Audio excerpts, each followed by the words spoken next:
Hey everybody, this is Rydo and we're back to another live stream of Yu-Gi-Oh! Master Duel and video game news. Today is Wednesday, May 31st, which puts me in a weird position certainly, because it means I basically have nothing I can do today. So we'll just play some casual and practice on the new deck that we built in the last recording, but I can't play ranked until it rolls over as far as the season, which we can see the season has ended, so we made it, and you can duel outside the tallying period. However, your rank will not change and you will not receive any rank rewards. So I guess we could try playing that way and see if that gets the daily quest done, but this is also done, so we can't duel in that. And we know doing anything in casual matches doesn't work either. And I'm starting later these days anyway, so yeah. I probably would have to wait till like noon tomorrow before I could actually play anything and get anything from that. We don't have any packages here as far as the World Championship packs to open. We can probably open 7 packs here, which is really our only option. I don't have enough gems to justify buying more packs, particularly since I wouldn't be surprised if everything resets at the same time. That has been kind of a problem with Yu-Gi-Oh! From the beginning, is that they do seem to love to just introduce a new selection pack at the same time they introduce new structured decks and new accessories and new specials. It seems like they love to just kind of line it all up where it should be more staggered, but in general I guess there is also just a little too much going on. I guess we have another daily quest to duel in solo mode, so if that's an issue, we could deal with that. Although we now see there's 29 days left with this, so this is a solo mode I could just hold on to until the end of the next month. We could also try to commit to logging in every day and getting dual lives done every day for the small amount of gems that gets you. So yeah, let's, I guess, hop in here. Let's see, change decks, tier elements, select deck, see if we can really play it. For the accountability section, I think I uploaded some videos, but I didn't actually schedule things. That's what I said I was going to do, and then proved myself to be not really interested in doing that by then turning around and trying to play Indiana Jones and the Infernal Machine, which is not worth playing. So after 2 episodes, one episode being a tutorial level for an hour long, and then the second episode being a super long 2-hour episode for the second level, I just soft rage quit the game because it is a first generation Tomb Raider 3D platforming game shooter. It has the low polygon count equivalent to something like GoldenEye, with even worse aiming and controls. It takes a massive amount of damage on the default hard mode. It also crashed quite a few times. It has a whole bunch of screw job sections where you'll climb a ledge and then there will be a snake very close to you to bite you, and when you get bitten you get poisoned, and then it starts to drain your weird 3-circle health bar. And a lot of that certainly could be adjusted if they gave you enough health or if they give you regenerating health, but they don't. There is literally no shop to buy health in the game. It instead loads a standard Windows, looks like Windows 3.1 style window, and you just purchase things with the treasures you find throughout the level, but at a rate that is not manageable for as much damage as I was taking. So I was just dying over and over again, having to severely struggle. Right, what do we want to bury with Foolish Burial? I've pretty much forgotten the entire strategy around this deck. If I had learned any of it, which honestly I probably hadn't learned any of it.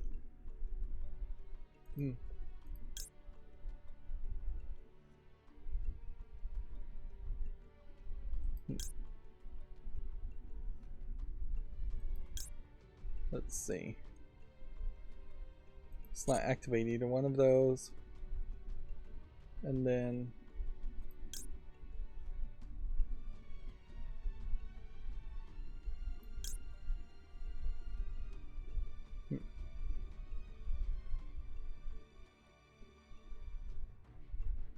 what am I going for here?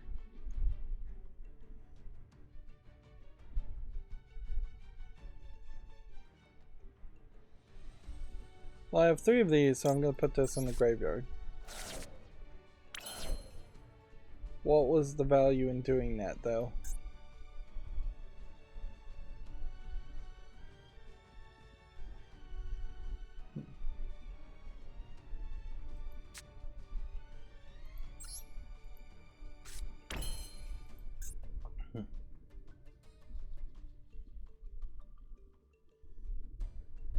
Could toss this.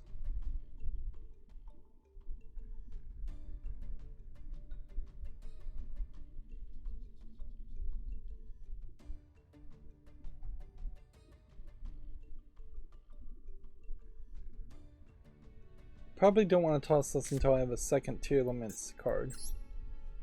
Okay. Then I could do Utopia, or I could do that.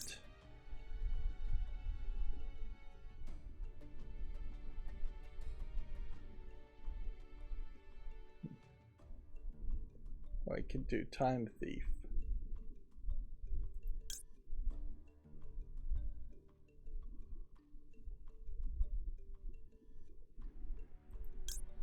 Let's do Time Thief.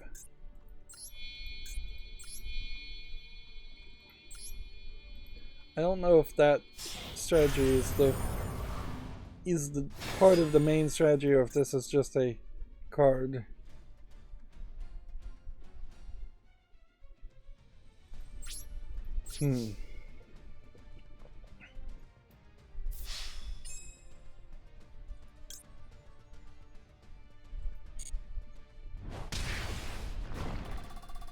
Yeah, it's also worth mentioning that because Indiana Jones and the Infernal Machine is a first generation 3D game, just really smack dab in the era of the point where it really wasn't a good time to be playing on PC.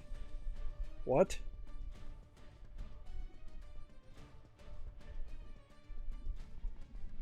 Look at that cards drawn for their normal drawn if it was declared. Send it to the grave. This is insane. I gotta get rid of that immediately. I am not going to play something where I have to do this.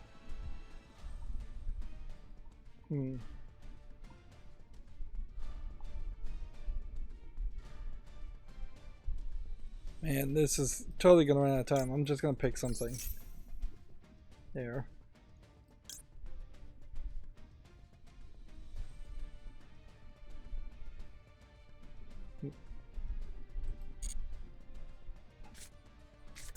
So Gravekeeper's Trap has gotta go. Like, that's That is not a trap card I would want to use.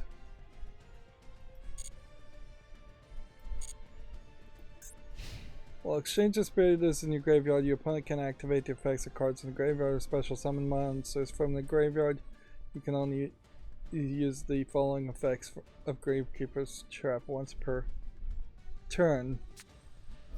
During the main phase, you can discard it or Earth Fairy from your deck during your opponent's draw phase. Before the normal draw, if the card's already face up in the field, declare one card name, look at the cards drawn from their normal draw. If it was declared, send it to the graveyard.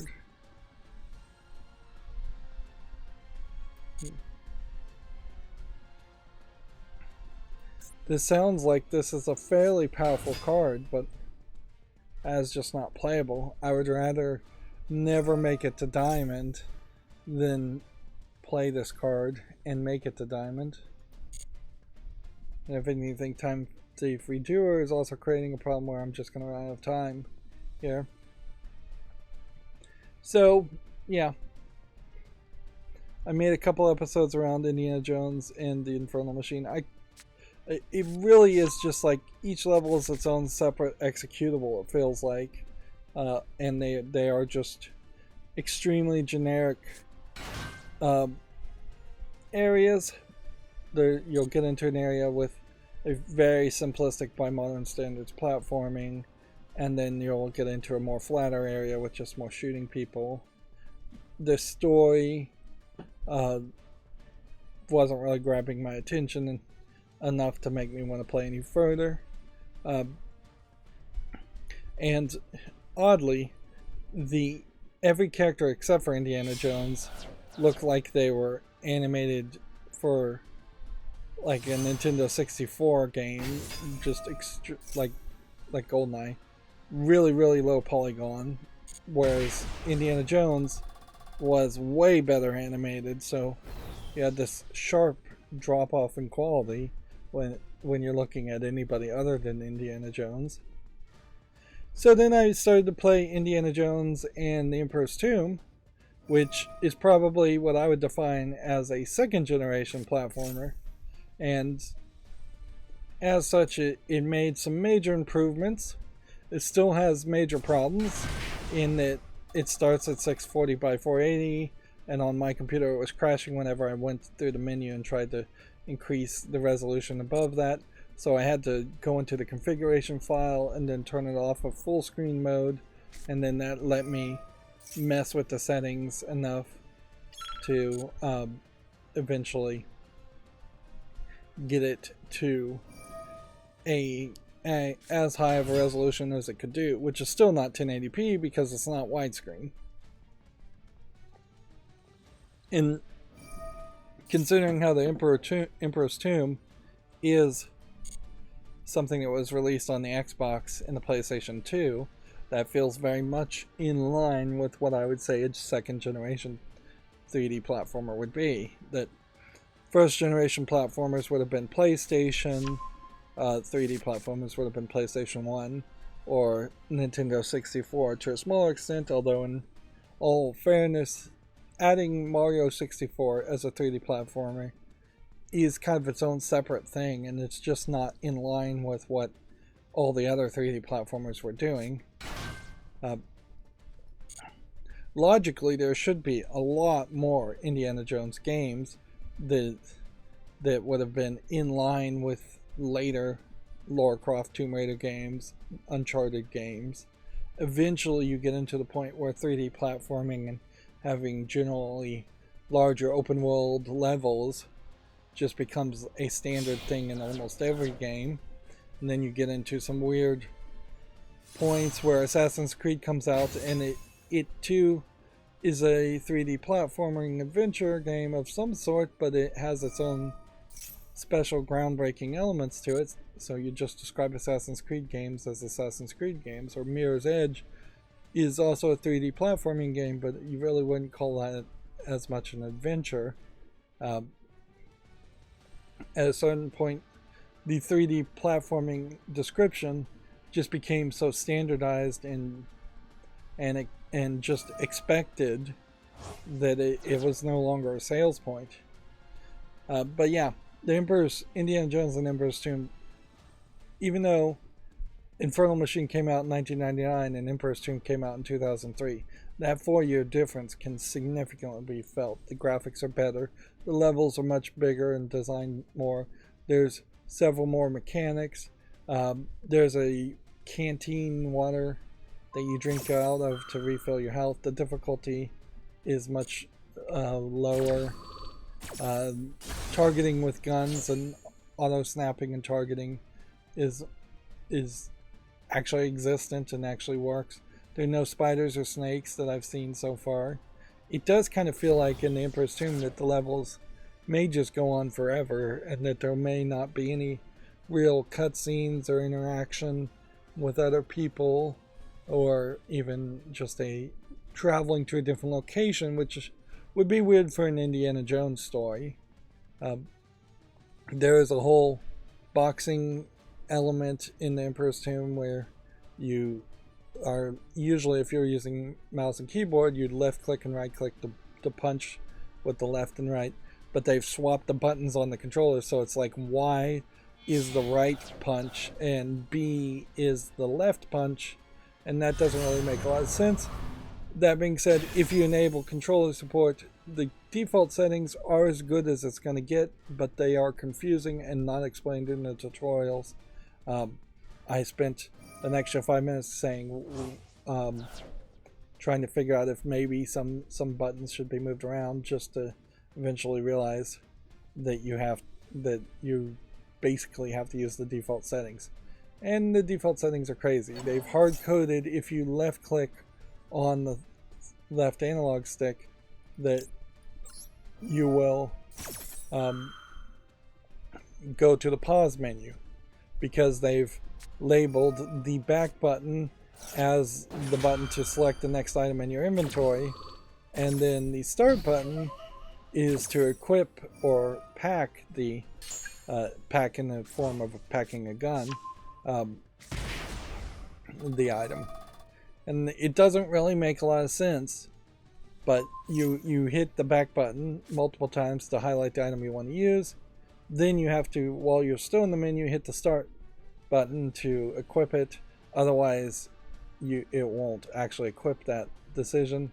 And there are several items in your inventory from the beginning that just aren't equipable or packing. So then, if you want to use like the map, you have to go back to the keyboard binding and press up on the keyboard to look at the map. Not that the map is particularly that helpful.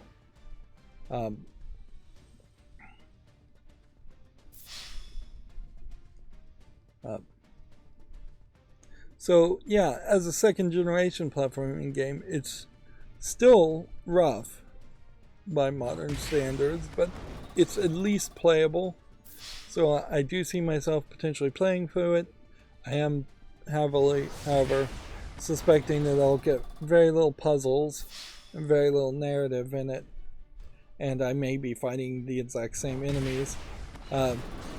Probably just because computers wouldn't have had enough video RAM.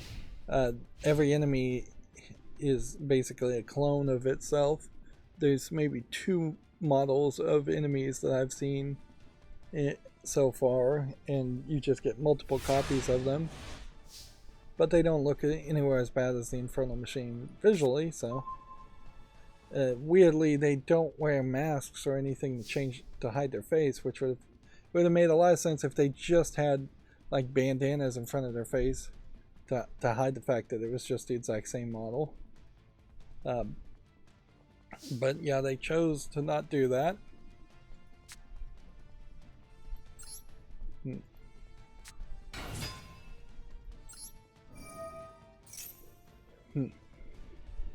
So yeah, that's mostly what I did over the past day or 2, is trying to make some footage and all of that. I guess I'm just activating cards here.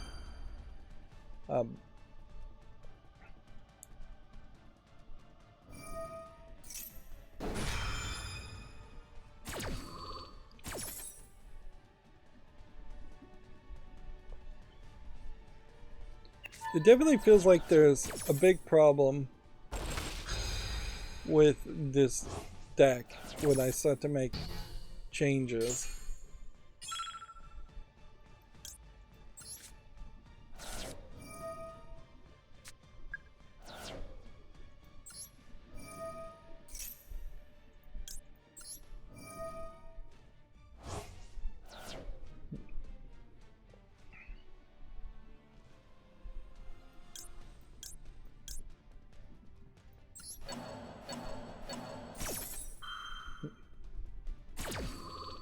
Because it does seem like there's just like a whole strategy built around something that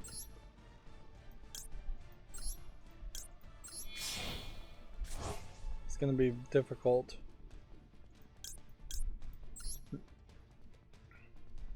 I'm also still just running into major problems in that I'm waking up and then sleeping and for a few hours, then I'm waking up and sleeping. It seems to me like this happens almost every summer. Then you get into the hotter days, the dog days of summer, and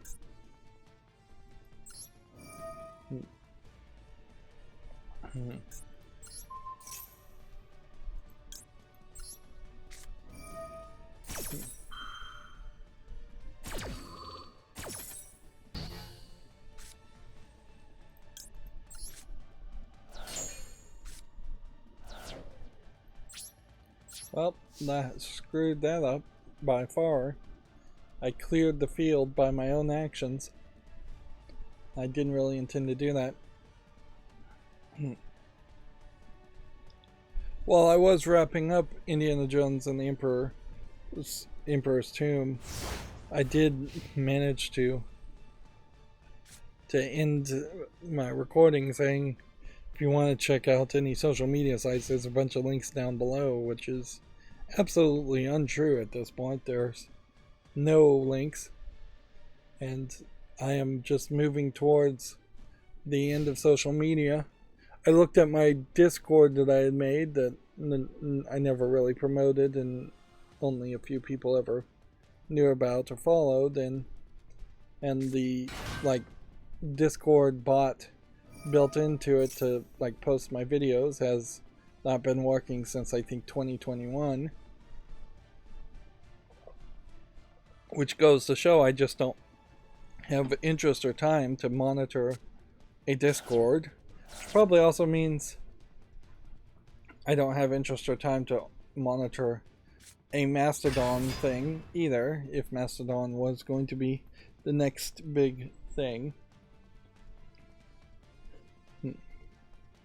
I'm not 100% opposed to trying other social media sites, but the thing is here, or at least it feels like this is the case, there is a big crossroads between what these social media sites that can advertise and potentially get people, individual end users to use, versus what businesses would use it for. Like, and I see this most especially around like Reddit, which apparently there's some big controversy of API costs and charges changing on Reddit.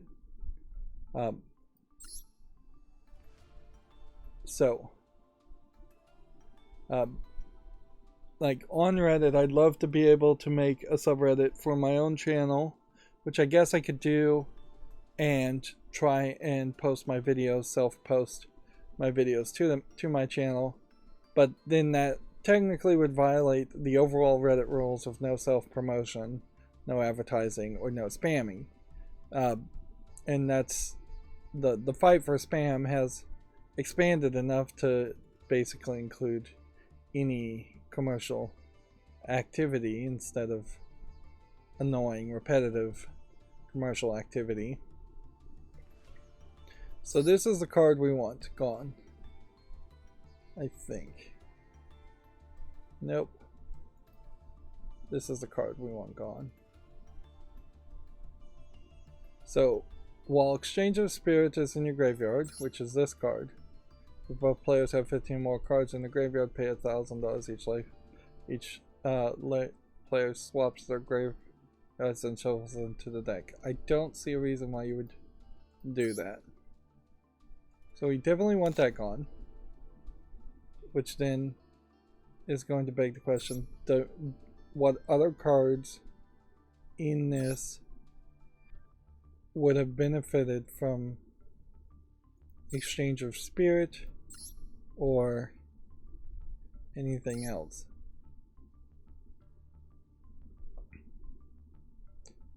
Because if I can just get rid of those two cards and it doesn't change anything else, then you potentially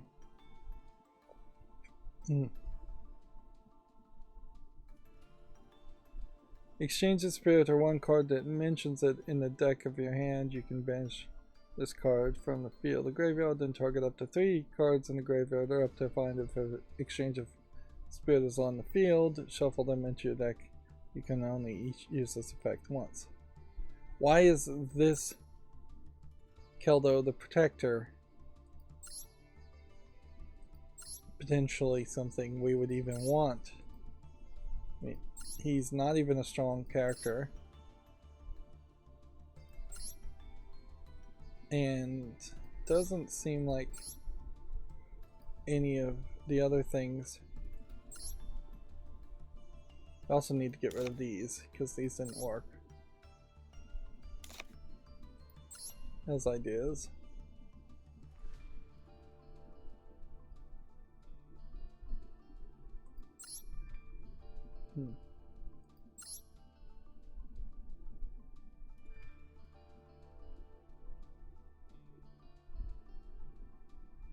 Yeah.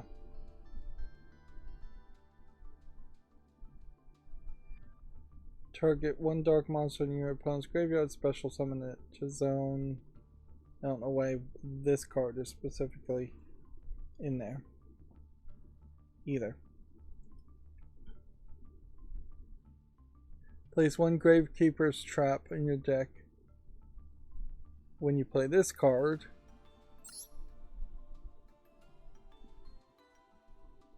Exchange a spirit when you play this card. So I think the whole strategy is probably dead.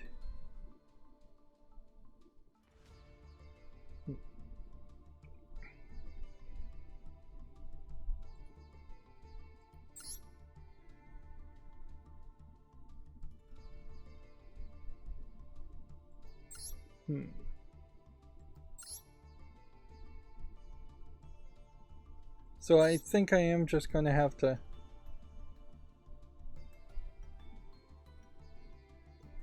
get rid of a lot of cards here.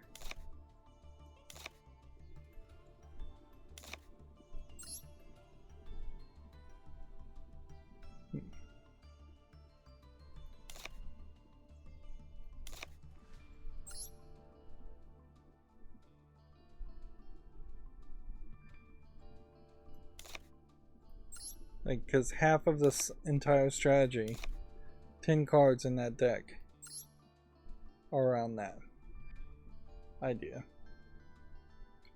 But I think I could just make some changes.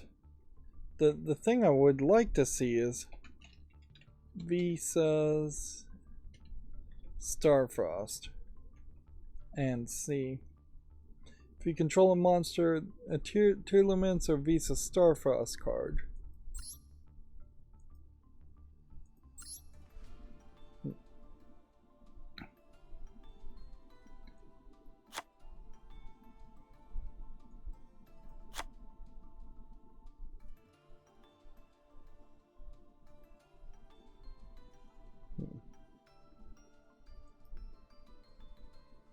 Visa Starfrost would be an ultimate ultra rare card.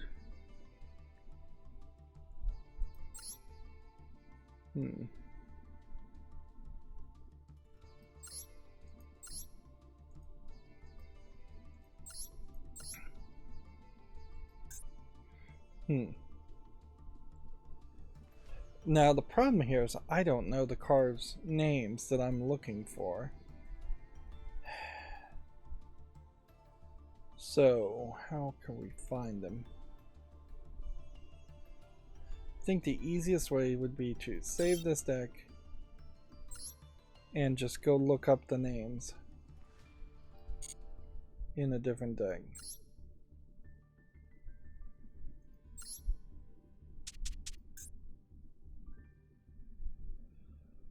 I guess this might be very easy. Tri-Brigade, Tri-Brigade, Tri-Brigade, Zodiac. Okay, yep. This is going to be easier than I thought.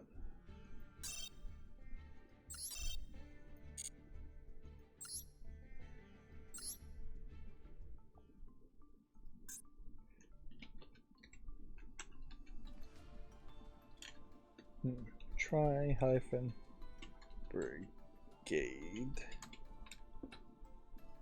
My keyboard and mouse weren't working, and I think it may have just been like the little receiver I have on it is on an extension like designed to be like really high up, and it may have just slid down, which does bring about an interesting question as far as just why do I not have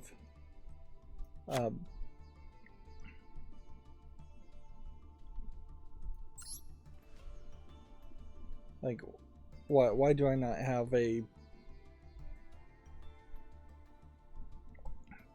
Bluetooth keyboard and mouse at this point? Bluetooth is strong enough to justify all of that. Okay. See, and I think that fixes it. We're not getting... We're moving the tier limits and we're getting rid of Zodiac cards instead. So this is now a tier limits Tri-Brigade deck, which may save me some frustration and as just being able to kind of understand what I'm doing with at least half the cards.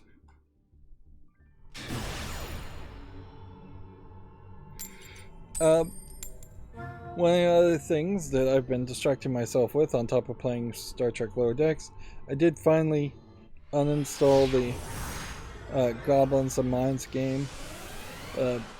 It took me way too long, but the dishonesty around the ads of Goblins and Gold finally pushed me over the edge, because the ads around it show a very different game that you just don't get. It's not some kind of like mini game you can do in a reasonable amount of time. I've probably been playing Goblins and Gold for at least 6 months, if not a year, and what they advertise in the advertisements does not show up. There's nothing that's anything close enough to what they advertise it as. Which that is a major problem with a significant amount of games that get advertised, is that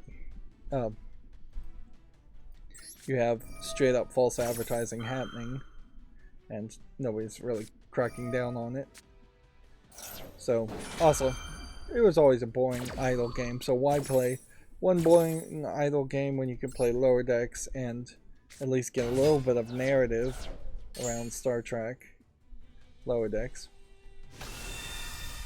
Now, Lower Decks itself has some limitations and problems and isn't really the best game as it could be, just because the interface is already too complicated and it does just kind of feel like it's going to max out.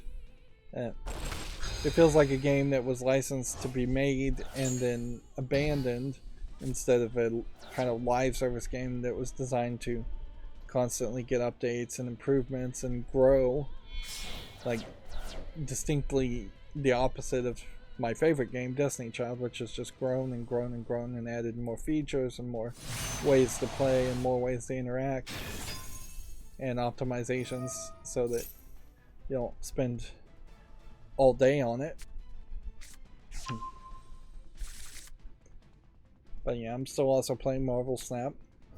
And then I was also watching season 2 of Twilight Zone, and I would say the first 4 episodes or so of season 2 of Twilight Zone, I think, were a lot better than the first season, which I don't think there really were any good episodes in the first season. But I hit a point where they did kind of a weird thing in season 2 by having it be set in like a all girls school, and so you have these teenage girls as the main protagonist, which that just feels a little weird. Like, arguably maybe the very, very last episode that they never show on the Twilight Zone focuses around a little girl who's like 10. But outside of that, there aren't a lot of stories around kids. Now, when you get into like some of the other things, like Amazing Stories and the kid that controls the whole world, I don't think that was a Twilight Zone story, though. I think that was a Steven Spielberg Amazing Story. And maybe, or that was in the Twilight Zone movie. And the Twilight Zone movie, I would say, is its own separate thing.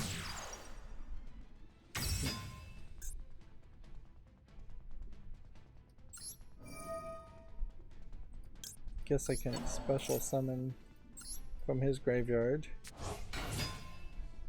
And by doing that, can I then link summon something? Because this would be a 4 and this would be a 2.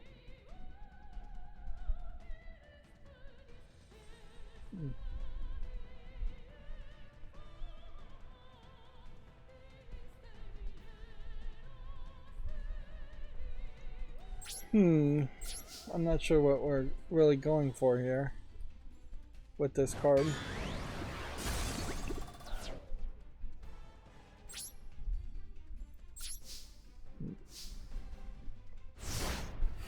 But yeah, after you have the teenagers being played by probably 19-year-olds, if not 22-year-olds, it just kind of felt a little weird, and then I feel like the episodes just started to get a little worse.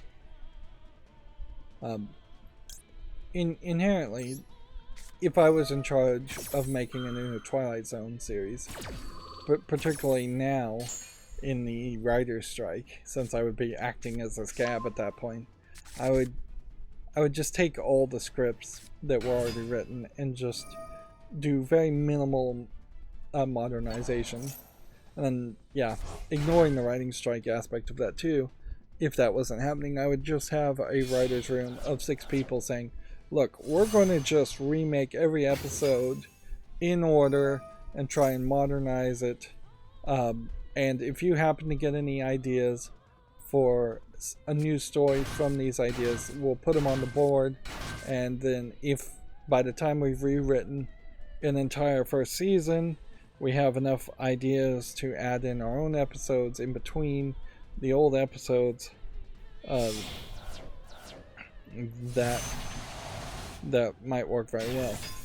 Particularly if it is potentially easier to rewrite something that's already written. You may only take 3 or 4 days to rewrite an episode that's already written, and then you might have almost 2 weeks to write a new episode from scratch. And at worst case scenario, if you staggered the releases like that, where here's a remake of a classic episode, here's a new episode in between that, then here's another remake of a classic episode, what you could create is a situation where nobody is going to go that long without seeing something that they would like.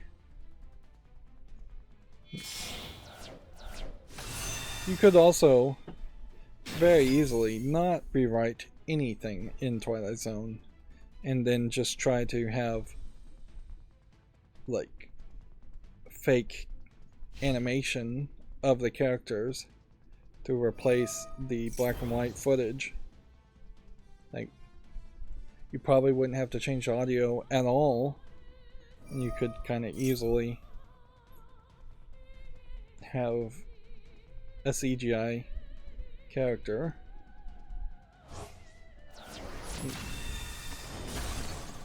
But notably, the Twilight Zone, the original Twilight Zone, also has not a heavy reliance on visual effects anyways, so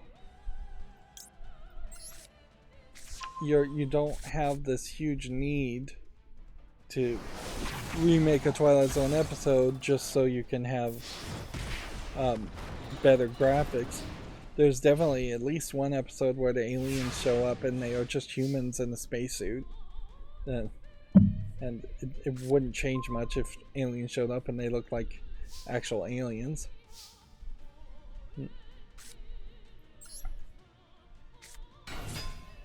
In particular, there's an episode, I don't know why I summoned that. I don't have enough health to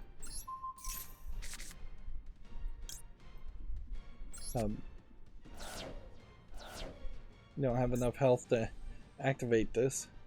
And it doesn't seem like I would have enough health to activate Cyberstein after doing all of that. Because you really need to draw Cyberstein on the first hand if you're going to activate its ability.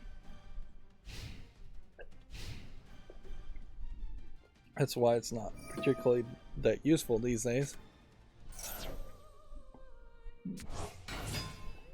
Suppose it is very possible that the deck on the Yu-Gi-Oh! Meta website, YuGiOhMeta.com or whatever it was just straight up lying about how good it is. I don't know if it really tracks any of that, so I may have been sent down a pretty bad direction.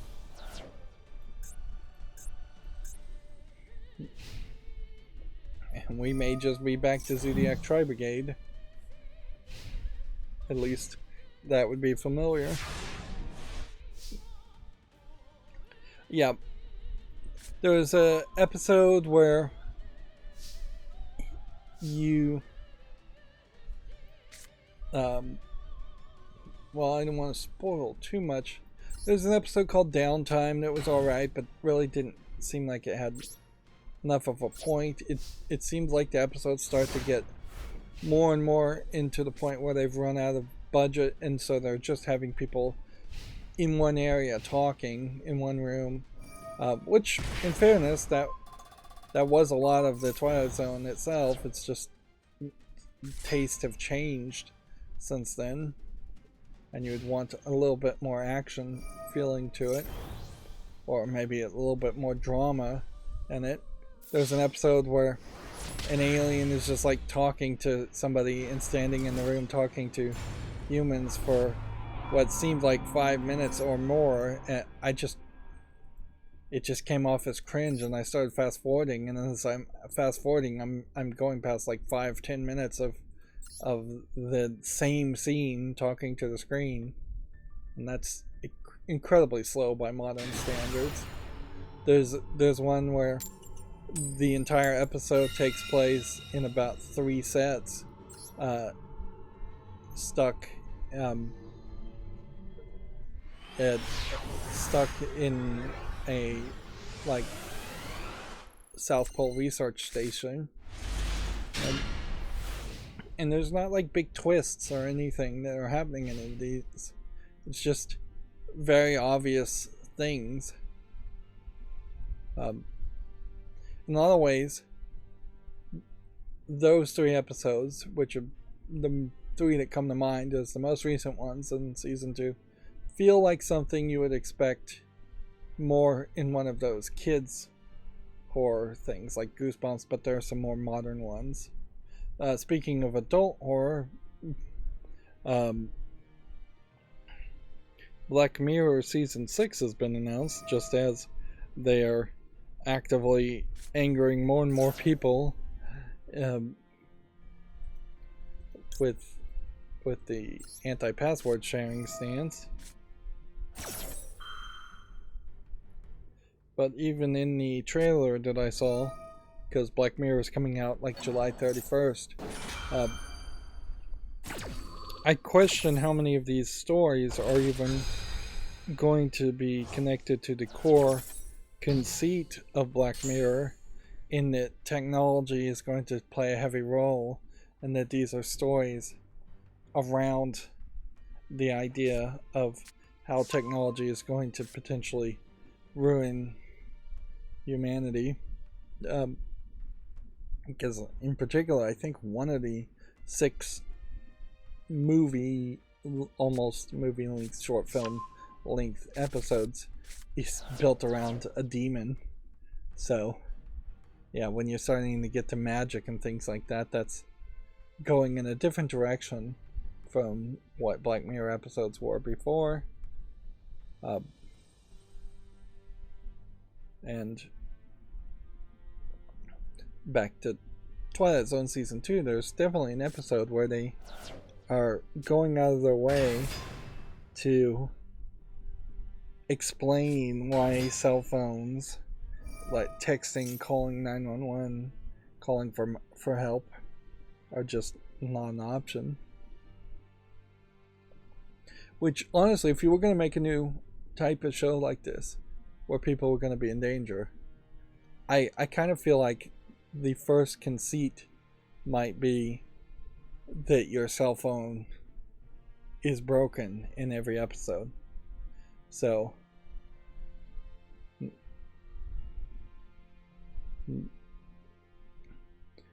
yeah, you might just have a meme and have a title that centers around that. Cracked screen, or so like every episode somebody either drops their phone, or their phone loses reception, or no signal. Yeah, you could have a series called No Signal, and just before the story even starts, it always starts on a scene where somebody's looking at their phone and they're getting no signal, but they think nothing of it, and it's very natural. There was one episode in season 2 where a guy finds a model of a city, and anything he does to the model of the city changes the real world city. So if he paints the models, how the houses in the model, the houses in the real world get painted, which that was slightly intriguing as a conceit. And at a certain level, I think that's probably the better way to tell a Twilight Zone story too, is that very early you have a twist or conceit that is almost 100% explained, and then you tell a narrative that is unique because of that conceit, instead of having, say, a surprise reveal, or just a general spookiness going on and with no real explanation until the very end. I really don't feel like most Twilight Zone episodes do have big twists at the end. Like when you think of the very first Twilight Zone episode, the conceit at the very beginning is that the person has ended up in a city that is completely abandoned, and he's trying to figure out what's going on. The end of it has the reveal of what's going on, but I wouldn't say it's particularly a surprise reveal. You probably didn't see it.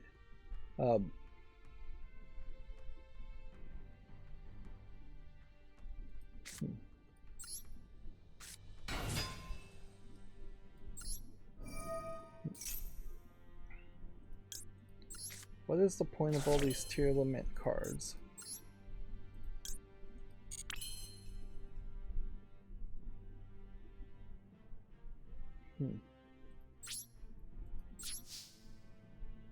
Yeah, I'm confused as to what the strategy is as far as tier lament.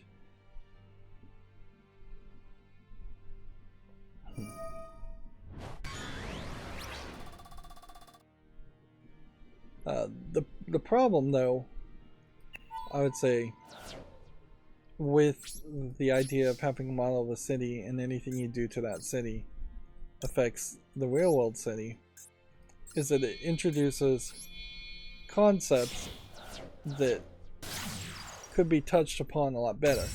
For instance,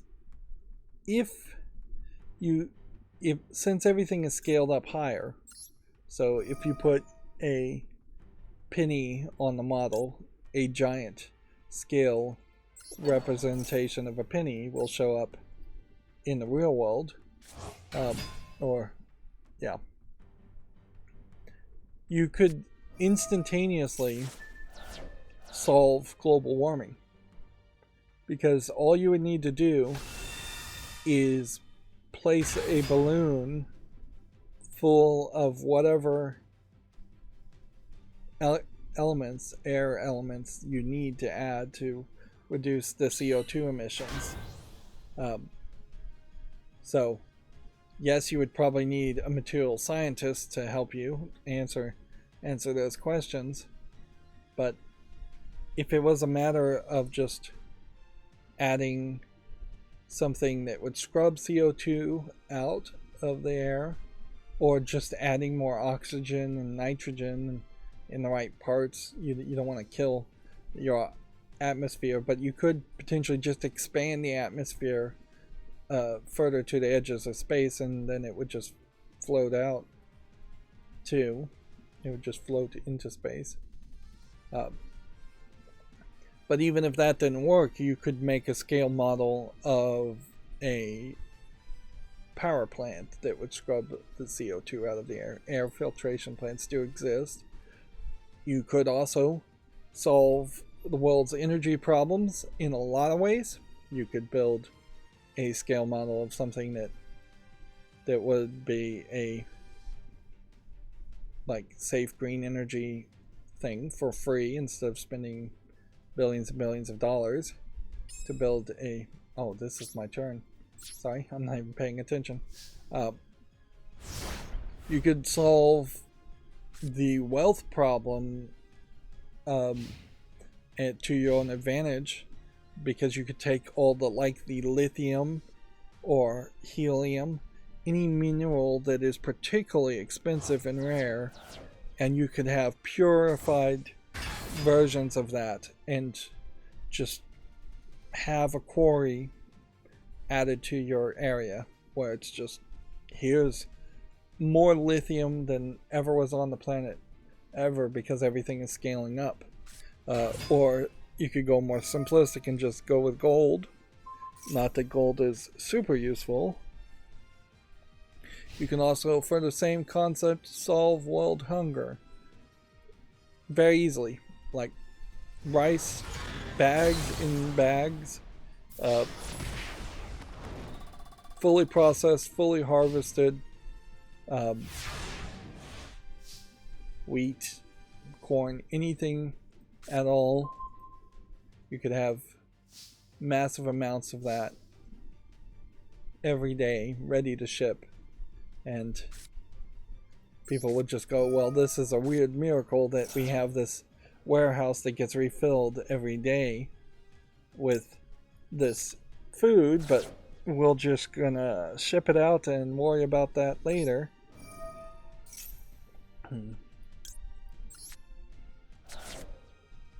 Yeah. You could solve the clean water problem. You could just have trucks every day full of clean water to shipping. Shipping would be the problem.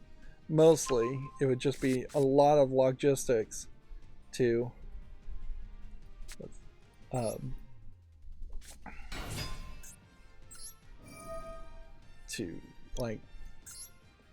continuously on a daily basis ship things out. But you wouldn't really have to do it forever either.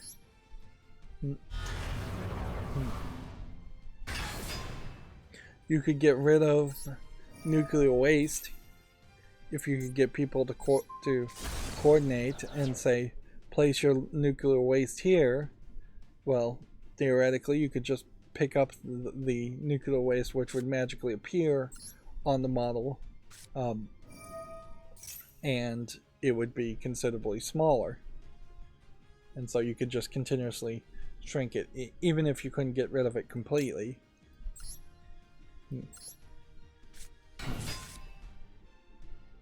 So, yeah. But the episode did not touch any of that. Like, it didn't think about any of that at all. It was all very small town thinking. How do I revitalize my one small town? And kind of the bad guy of that story suggested, why not make this whole city a New Vegas, and not Fallout New Vegas, but like Las Vegas, that would just be bright lights and modern buildings, and as big of a deal as possible. And I kind of lean into that character's way of thinking, that yes, you could revitalize that small town mentality of your city, but you could also take one person's house and replace it with like standardized housing for hundreds if not thousands of people, making big towers of very big luxurious apartments.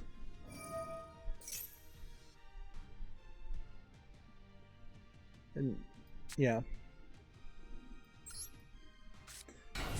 inherently it's not really touched upon in that story, but that is kind of the problem with a lot of people that do have small town mentality, is that they don't want anything to grow or change or improve. They want everything to be old and familiar, like the way they grew up, particularly the like zoning departments and the city councils. So the entire city is working against itself, trying to survive in a fashion that is not survivable. I think this will be our last game for today. It does seem like I've made some small improvement. I've also run into problems where my macro once again didn't want to work. It's incredibly fragile and inconsistent.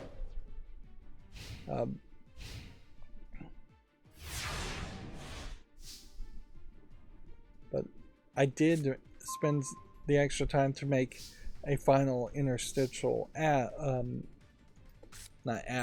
interstitial web page.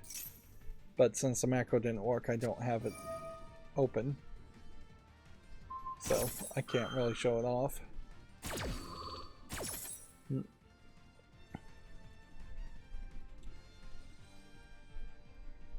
But yeah, I'm losing interest in playing this much further. I think he's going to win, probably this turn.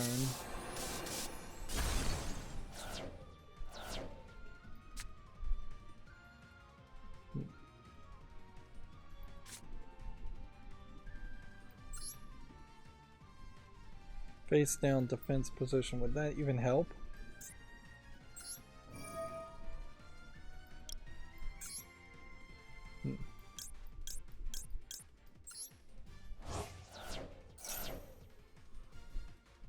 Without any of my other Zodiac Tri-Brigade tricks, you are somewhat limited into how many things you can pull off. See, he has only one card here, so if I banish this one card, he may be out of options. Seems like he thinks he can activate something. Might actually win. But a win in Yu-Gi-Oh! Doesn't really motivate me to play more.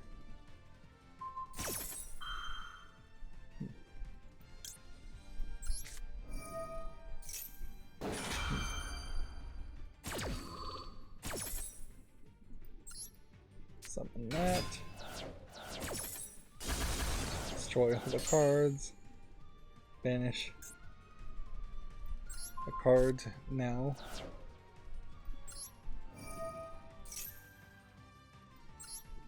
And we'll see what the tier limits can do.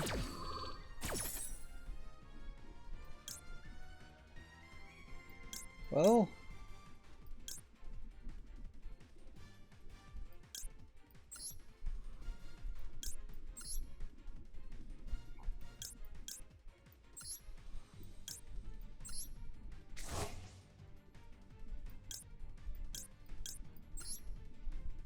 I'm just randomly picking things here.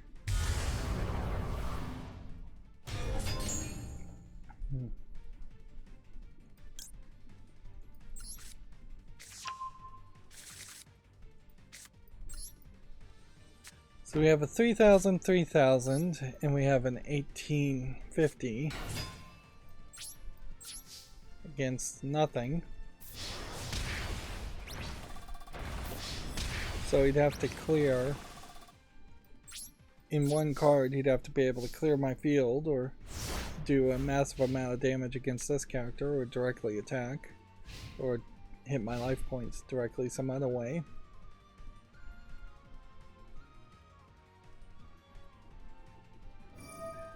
There probably is an unfairness in watching a streaming version of shows like the Twilight Zone, and that is just an unfairness with streaming and DVR in general, is that people aren't being forced to take a week and really think about the episodes, which is probably a good thing since a lot of the episodes are bad, but it would be a little bit better if, say, when Black Mirror came out on Netflix, they didn't just dump a bunch of episodes and instead released the episodes on a weekly basis. And yeah, if I was in charge of Netflix, that would be the controversial thing I would do instead of going anti-password sharing. And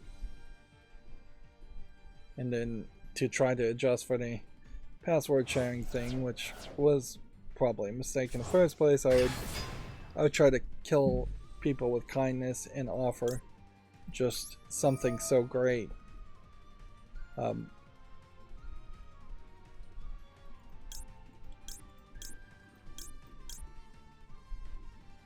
banishing 7 cards.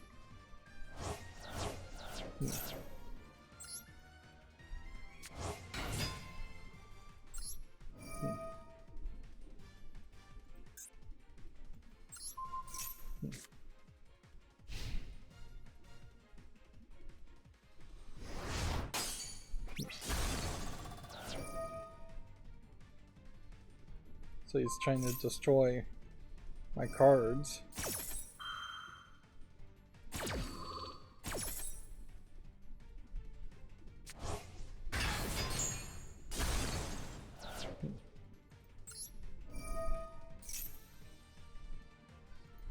I don't know if I can counter this.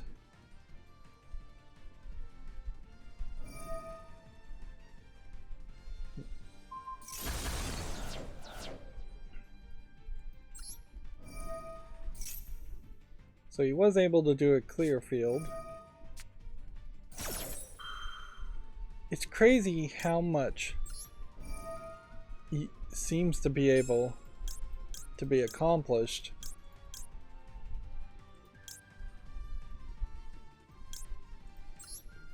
when people draw 1 card if they have a decent deck.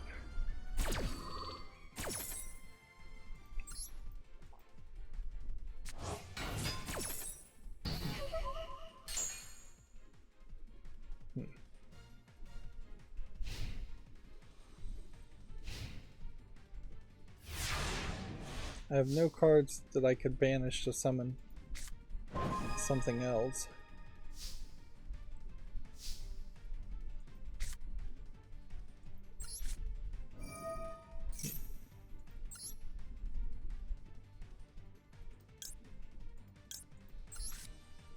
I have no idea which card I'm supposed I should have drawn there.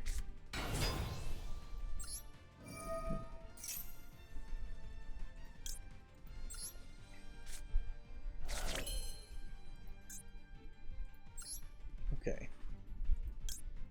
We got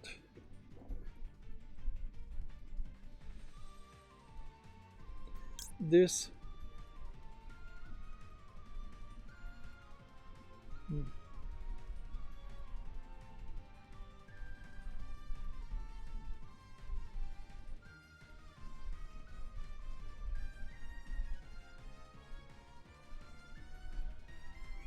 This.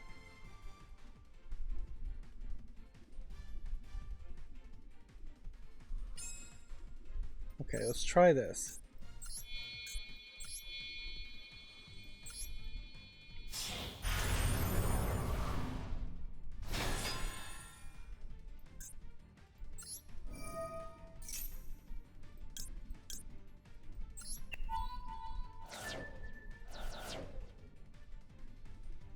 Okay, that didn't work.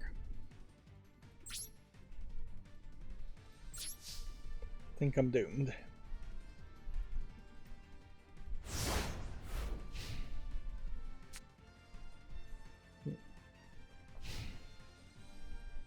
And I'm not really saying anything, so let's start covering the news. I'm getting bad about this. This Evercade game, I don't think I would 100% be behind it, but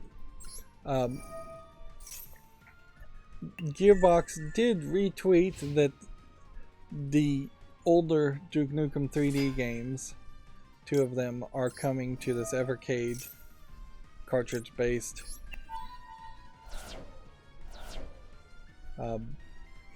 Nintendo Switch clone, for lack of a better term. Although it actually has less buttons than even what the Switch would have. Yeah. The thing I think you best take from that is it's Duke Nukem 1 and 2 remastered and Duke Nukem 3D, apparently. I think the more interesting to take from that, as far as a story, is that Gearbox really hasn't been tweeting out any shift codes, and I haven't heard of Randy Pitchford saying anything at all in a fairly long amount of time. Alright, well, at the very least, this did get us this daily quest done. I think that's probably as much as we're really going to accomplish today. Not a lot. A bit of a learning experience, but probably didn't learn enough as I would like to learn. Now this is open, so I could start playing ranked, but I don't think I will. So that whole Borderlands movie seems like it's probably just stuck in problems, and maybe it wouldn't have a problem with the writer's strike, but it does just seem like it's in either production, pre-production, or post-production and stuck there.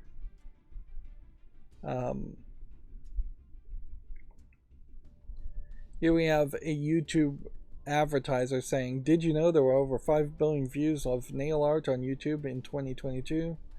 Watch this video celebrating the community that has some of the best tips around." And then follow up his source YouTube internal data.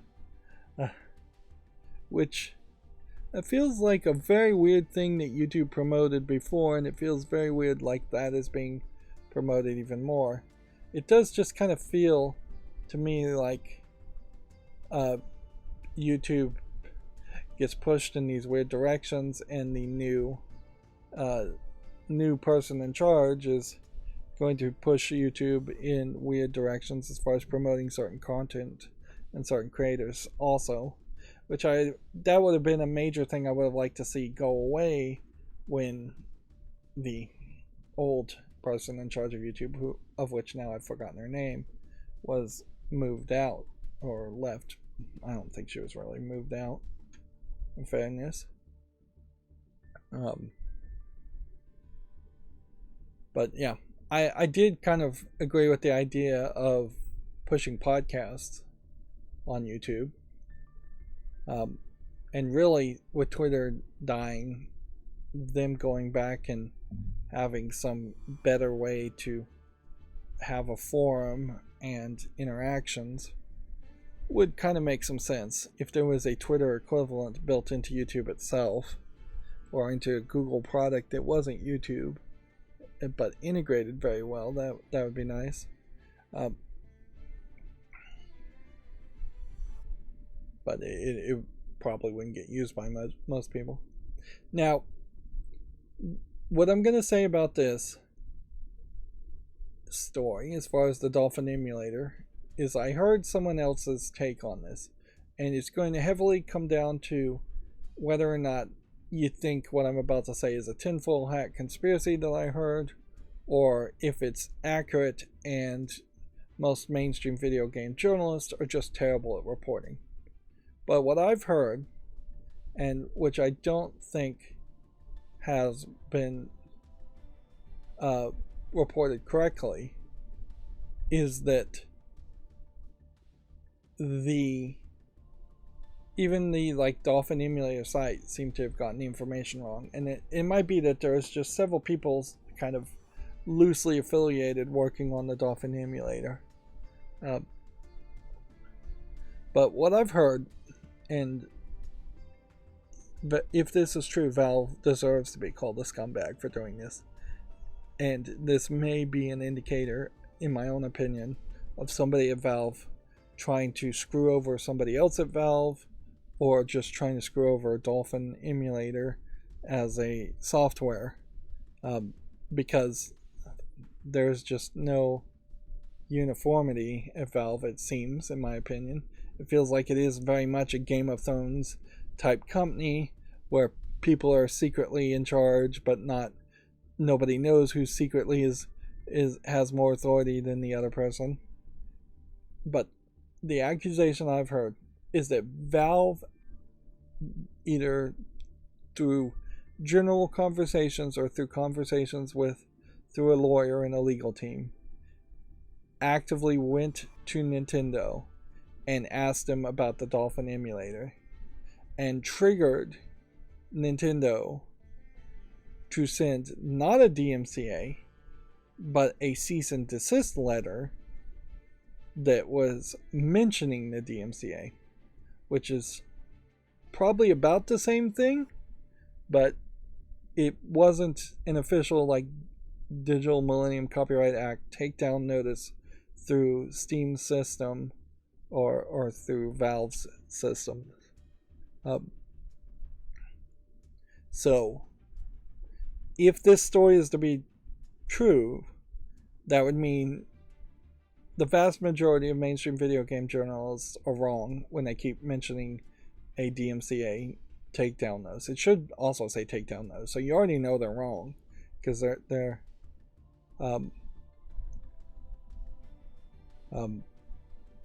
using the wrong phrase.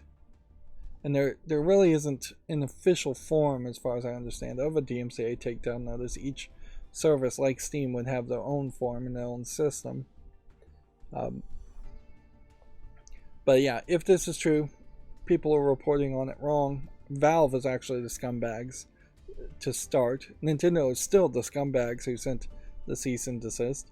Valve is the scumbags who are using a cease and desist. But then you also have some weirdness where,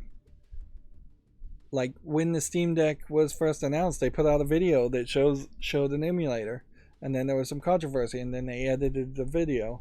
So clearly there are people in Valve, when making concept art on their test Steam Decks that they're making footage on, have emulators.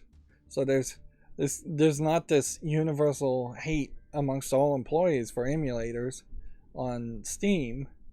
And RetroArch has managed to avoid anybody sending a takedown notice, probably because there isn't a de-encryption key in RetroArch, but also probably because those games are just older and RetroArch covers a bunch of games. It may also be that takedown notices and cease and desist have hit RetroArch and they've just ignored them, which is what Valve should do and what Dolphin should do. You generally, if you get a cease and desist, probably shouldn't cease and desist unless you really are doing something wrong, and just get a lawyer and prepare to be sued, because there is no legal authority behind cease and desist. It's literally just one person demanding something that they may have to prove in court they have the right to demand, but that would be several steps in the future. Like, does that add too much to the narrative? No. Like, at the end of the day, it still feels like Dolphin is, for one reason or another, being blocked, probably unfairly, from being on the Steam store. And Valve is still this kind of scummy company that's poorly run by a bunch of Game of Thrones wannabes. And I don't know how you really clean up a company like Valve any more than I know how to clean up a company like Activision Blizzard, even, or Microsoft even. Like, it seems like this is just the problem with humans being in charge of companies, is that then you have to deal with humans. Yeah, which oddly makes an argument for perhaps AI, artificial intelligence managers. Of course, whoever programs those AI managers would have to do a really good job and probably have to cram a whole bunch of ethics into the brains of AI managers that aren't in the brains of human managers anyways. But yeah, that would be a terrible thought. There was a post here from GameDeveloper.com. Developers Anonymous, the normalization and impact of miscrediting in games. They chat with developers and advocates to learn more about the practical and emotional impact of miscrediting and discuss possible solutions. It does seem like it's getting reported more and more as far as incidences of intentional miscrediting. Here you have a headline, and this is one of those more interview opinion pieces that, while I agree with their probably opinion almost wholeheartedly, is not going to be very actionable. Nobody is, as far as an end user gamer, is going to know if somebody's been miscredited before they buy the game anyways, and very few people would not play a game or boycott purchasing a game because of miscrediting. So you can rant about it on websites like Twitter all you want, but that's about as far as you can go.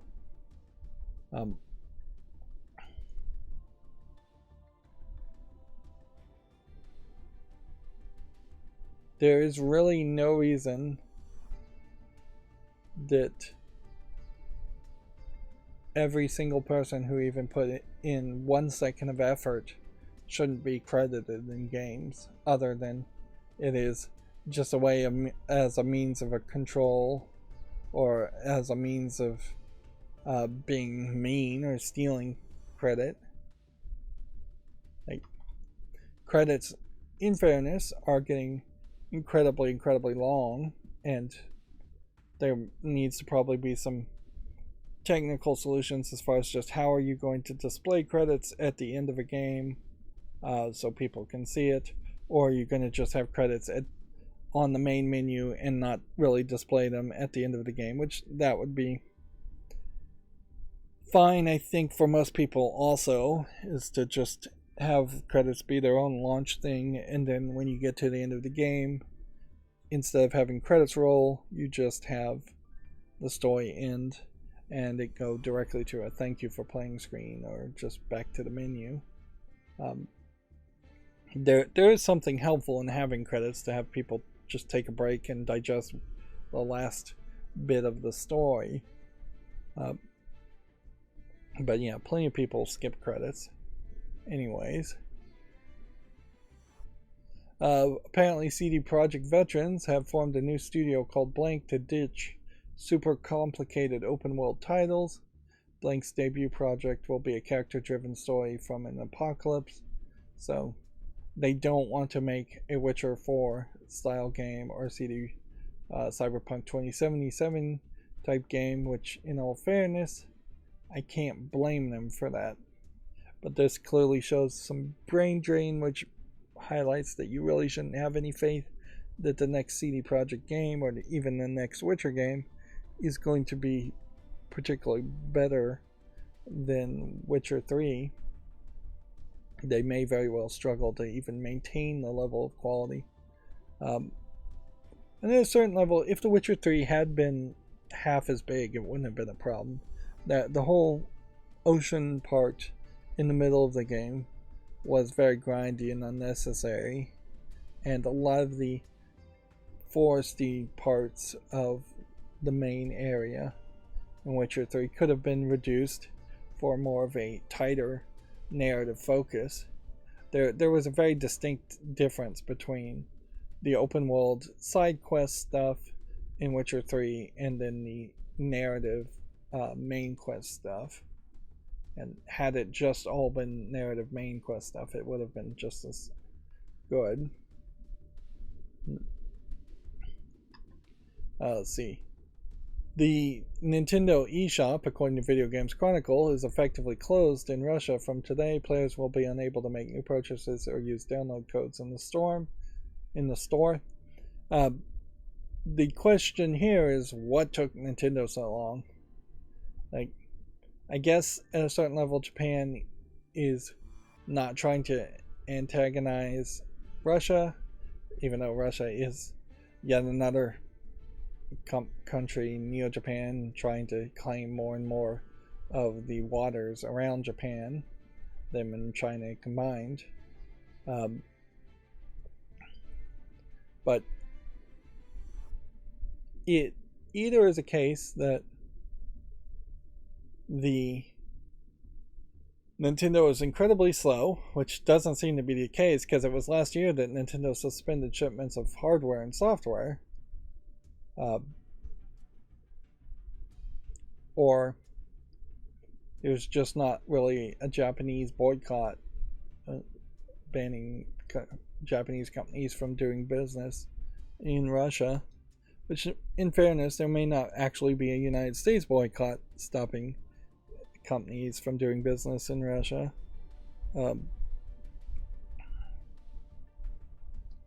Like, they generally these days don't want to have full-on boycotts. They want to impose scalpel precision like tariffs and fines, but not cut off the flow of commerce completely. But what the laws are for the country of Japan and the country of the US really don't even matter, because de facto almost every company in the United States stopped fairly quickly from doing business in Russia, and now the only time we hear a story from Russia, it's either some stupid person went to Russia or they were in Russia and then got arrested as being a quote-unquote spy or something like that.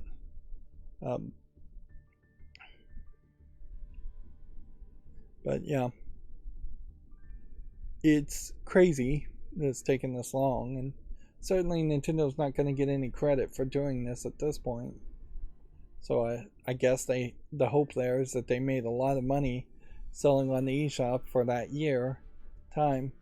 It would have been so easy to say, hey, the eShop is down and the hardware sales are down, and that's that all at the same time.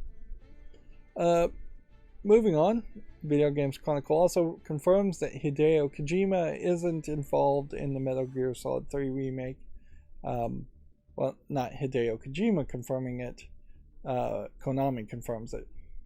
Although, in all fairness, you'd have to really not be paying attention to think that he would be involved in any way.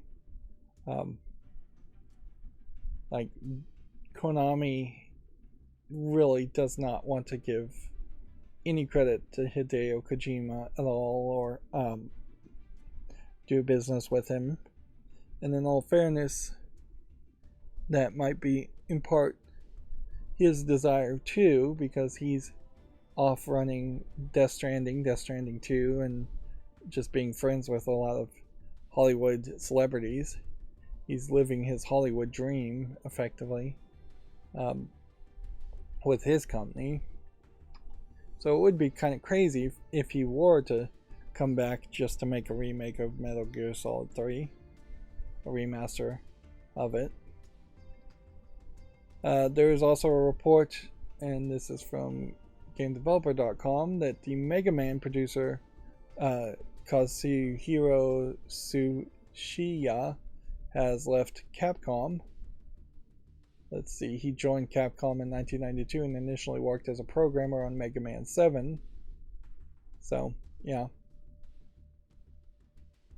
It's believable. We're seeing a fairly long list of people leaving Capcom, Konami, Square Enix. And a lot of these people, I think, are just also kind of old. So they don't want to spend the rest of their working life at these companies that are not really growing or getting better. Let's see. What is this next one? Oh, it is worth pointing out that I did pull the trigger and update OBS to the next version. Not the latest version. I'm going one version behind, one major version behind. So like 29.0 when there's a 29.1 available now. So whatever is the most patched version of 29.0, which maybe that's 29.0.12, that's what I'm on now. And so that potentially will fix the display bug, but it did mean I had to change and redo some of my displays. So like the blur here still seems to be working after all my effort to recreate it, but I may have some bug somewhere that I'm not recognizing. It seems like my main advanced scene switcher plugin is working, and my YouTube Shorts code that I wrote myself, in part, it seems to still work. So it seems like everything works. YouTube did announce that they're going to start supporting 5.1 surround sound. It's an interesting thought. I don't know how I could really accommodate that though. That feels like, particularly for video games, I would have to set up my whole computer to play 5.1, and then I would be making a lot of noise for the microphone, or I'd have to have headphones that could convert 5.1 into just headphones, which, like semi-professional headphones that do 5.1 are probably non-existent, or very expensive at least. So yeah, I might consider embracing 5.1 in the future, but probably not. It would just be a lot of hassle. But it is nice to see YouTube adopting new things. OpenCritic has a post here that says less than 1% of games have top critic averages of 90 or higher. To have two different games hit the achievement on the same week is pretty unusual. The same day, wild. And they're talking about Street Fighter 6, which was currently at 92, and Diablo 4, which is at 90. I think it is a little disingenuous, though. Let's see. What am I clicking on when I click on these things? Basically nothing. Because OpenCritic hasn't been around for that many years. So, yeah. That's not that surprising. And if anything, it might be more of a situation where people have just, or at least mainstream video game critics who are making up these reviews, are just been beaten down by so many bad games over the course of this year that they're overcompensating with good positive reviews.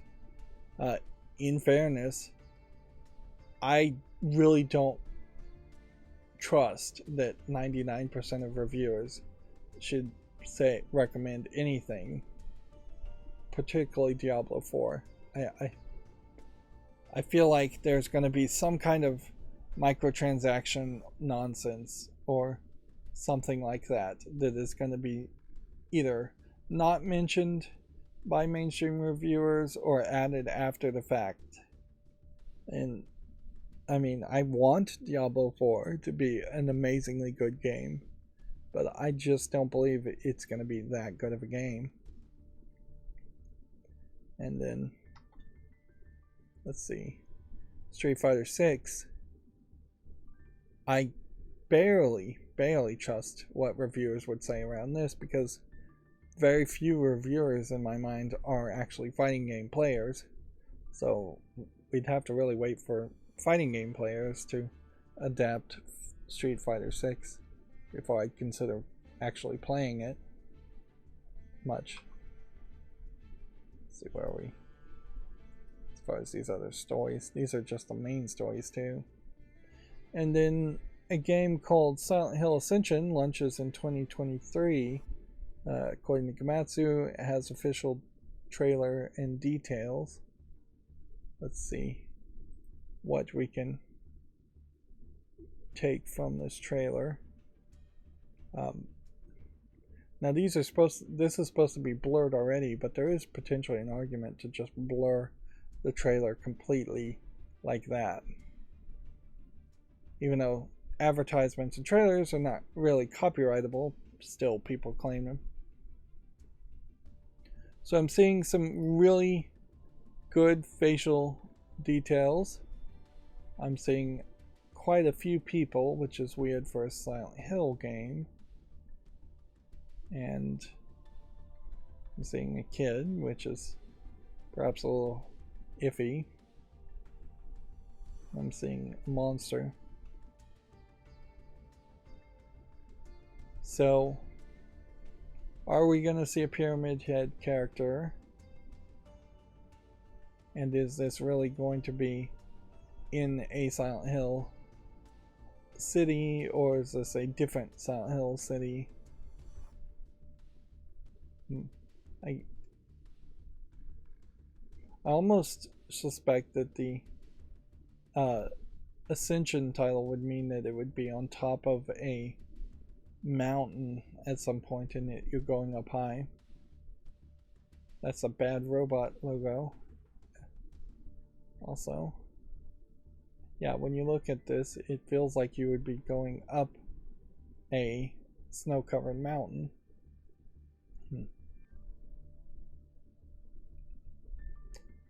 Yeah, the general idea, as I understand it, is that Silent Hill is this kind of magical location that can be anywhere in the world, so it's not super crazy to change the locations.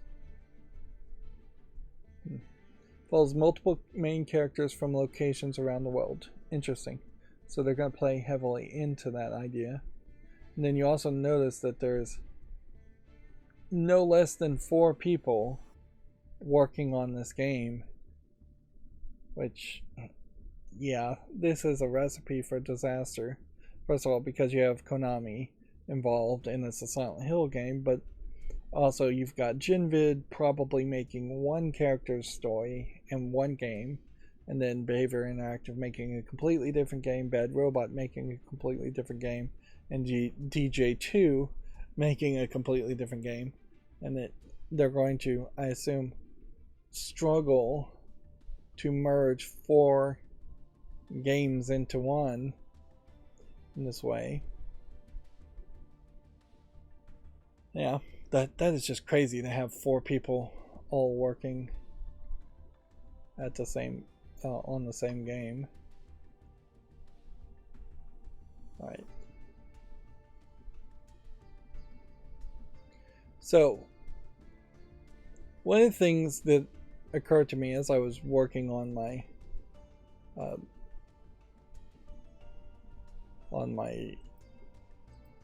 macro, which was broken this morning again. I guess we say yes to Gas Station Simulator. It's a weird concept, but it is very positively received. We've got a lot of fall list cleanup and a lot of false starts.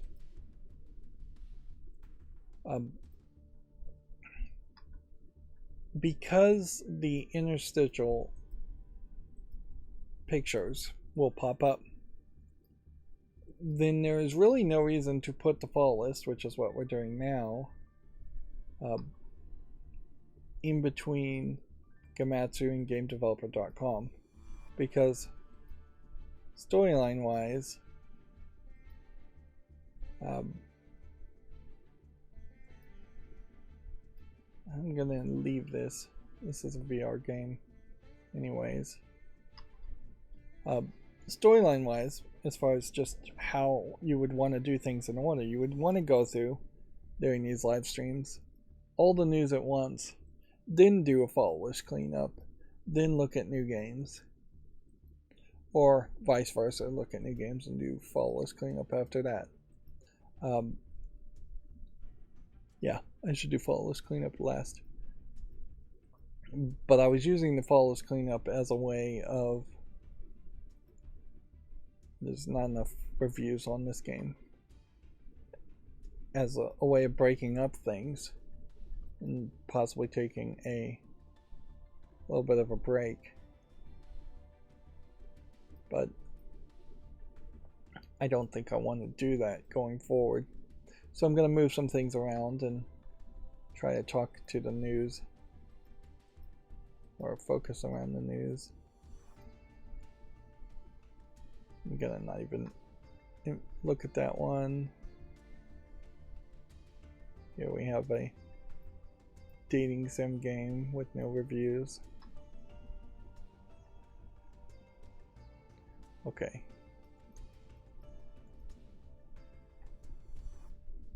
So, as far as actual news, we have June's Xbox Live Games with Gold being announced.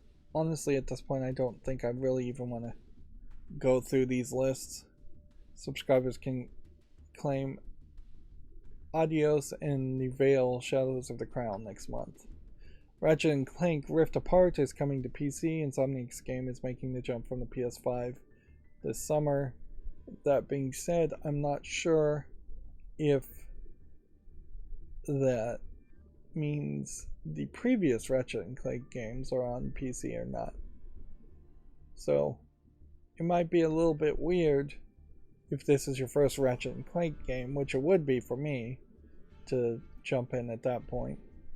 If I recall correctly, Rift Apart had a very interesting multiple dimensions loaded at once pitch, as far as they had made some kind of groundbreaking technology so you could jump between dimensions very smoothly without hitting a load screen. I'm not sure it was really as impressive as they were trying to sell it as, or if it was actually even doing anything that groundbreaking. We already talked about Silent Hill Ascension. Next Xbox Game Pass titles for console, PC, and cloud have been announced. Here we can see several pictures. Let's see, Bridge Constructor, Portal, Chorus, Maneater, Mortal Shell, Serious Sam 4, and Total War 3 Kingdoms.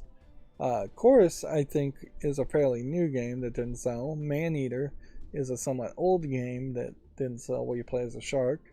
And then Mortal Shell was like a Dark Souls game, and I don't think it sold either. And these are all the games that I just listed that are leaving. This Video Games Chronicles does this so terribly. I should stop covering the new Game Pass and PlayStation Plus on Video Games Chronicle, because they just don't list it well. These are the new games, some of which are fairly old games, and like Double Fine made stacking, so Microsoft owns them. There's really no reason for stacking to come and go from the Game Pass service as much as it has. And then a lot of these I just don't recognize at all. Amnesia the Bunker, and then 6 games that I don't really recognize. Amnesia the Bunker, Hyperspace, Hypnospace Outlaw, Rune Factory 4, Stacking, and Dordogon. Nay, or whatever that is. That looks interesting, but I don't know what it is. Sony's Days of Play sale will include 25% off the PlayStation Plus subscription. I guess Days of Play is now a new branding for like a summer sale, specifically for the PlayStation Network. Interesting change in visuals here. You have different colors, a very, very colorful background here, weird font. Is this perhaps a hint that Sony is going to try and change its branding from its long-standing circle, square, X focus and very white aesthetic? Yeah. Let's see. Time Warner, or just Warner, I guess at this point is what they're referring it to, has opened up registration for Mortal Kombat 1 online stress test. Warner Brothers. I guess if you want to be involved with that, sign up. I don't know why you'd really want the frustration instead of just waiting until the game is actually out. Pokemon Home's latest update adds Scarlet and Violet compatibility. That seems like that is way too late. The long-awaited update lets players transfer Pokemon to the storage app. So any Pokemon you had in Scarlet and Violet have just been trapped in Scarlet and Violet. It doesn't seem to me, though, like you can go the other way.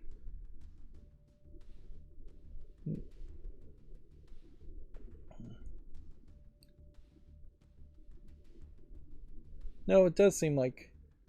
Yeah, it would make a lot more sense to me that you would want to copy over Pokemon that were already in the home, stored in the home, to Scarlet and Violet, as much as you would want to put the Pokemon from Scarlet and Violet into the storage app.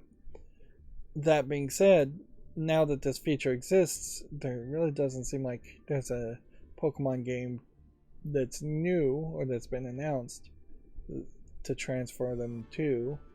So if there was a new Pokemon game and it was much better than Scarlet and Violet, then this would be a much more useful feature. But at the moment there isn't. So I don't think you could probably transfer Scarlet and Violet Pokemons, or at least all of them, to Arceus, and probably not even Sword and Shield. So best case scenario, I suspect, is you had Pokemon from Sword and Shield, you put them in the Pokemon Home storage, and that now you can transfer them to Scarlet and Violet, which isn't probably much of an improvement.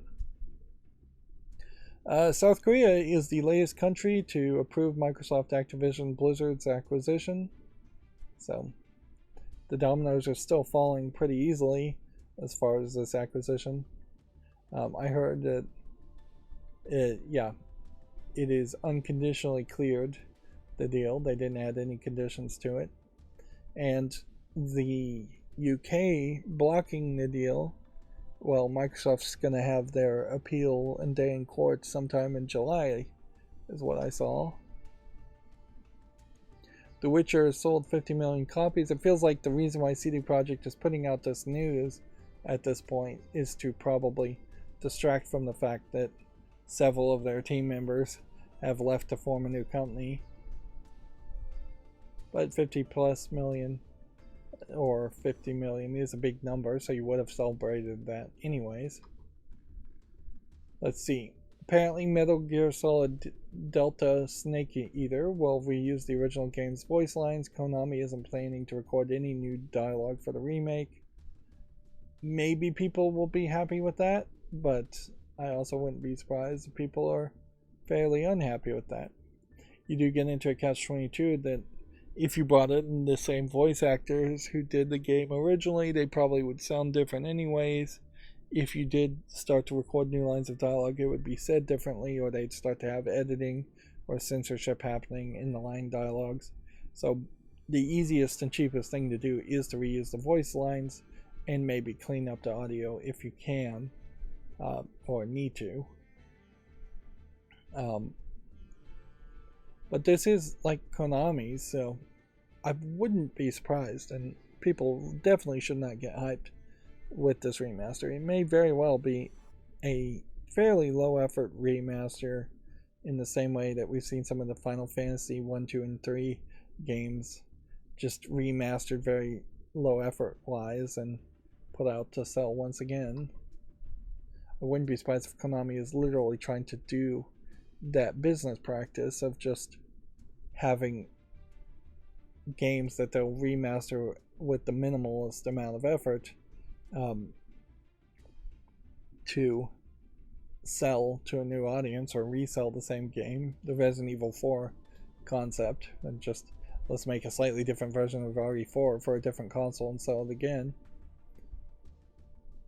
Let's see. Firaxis and CD Projekt Red are laying off about 30 employees. The Civilization and Witcher studios confirmed staff cuts.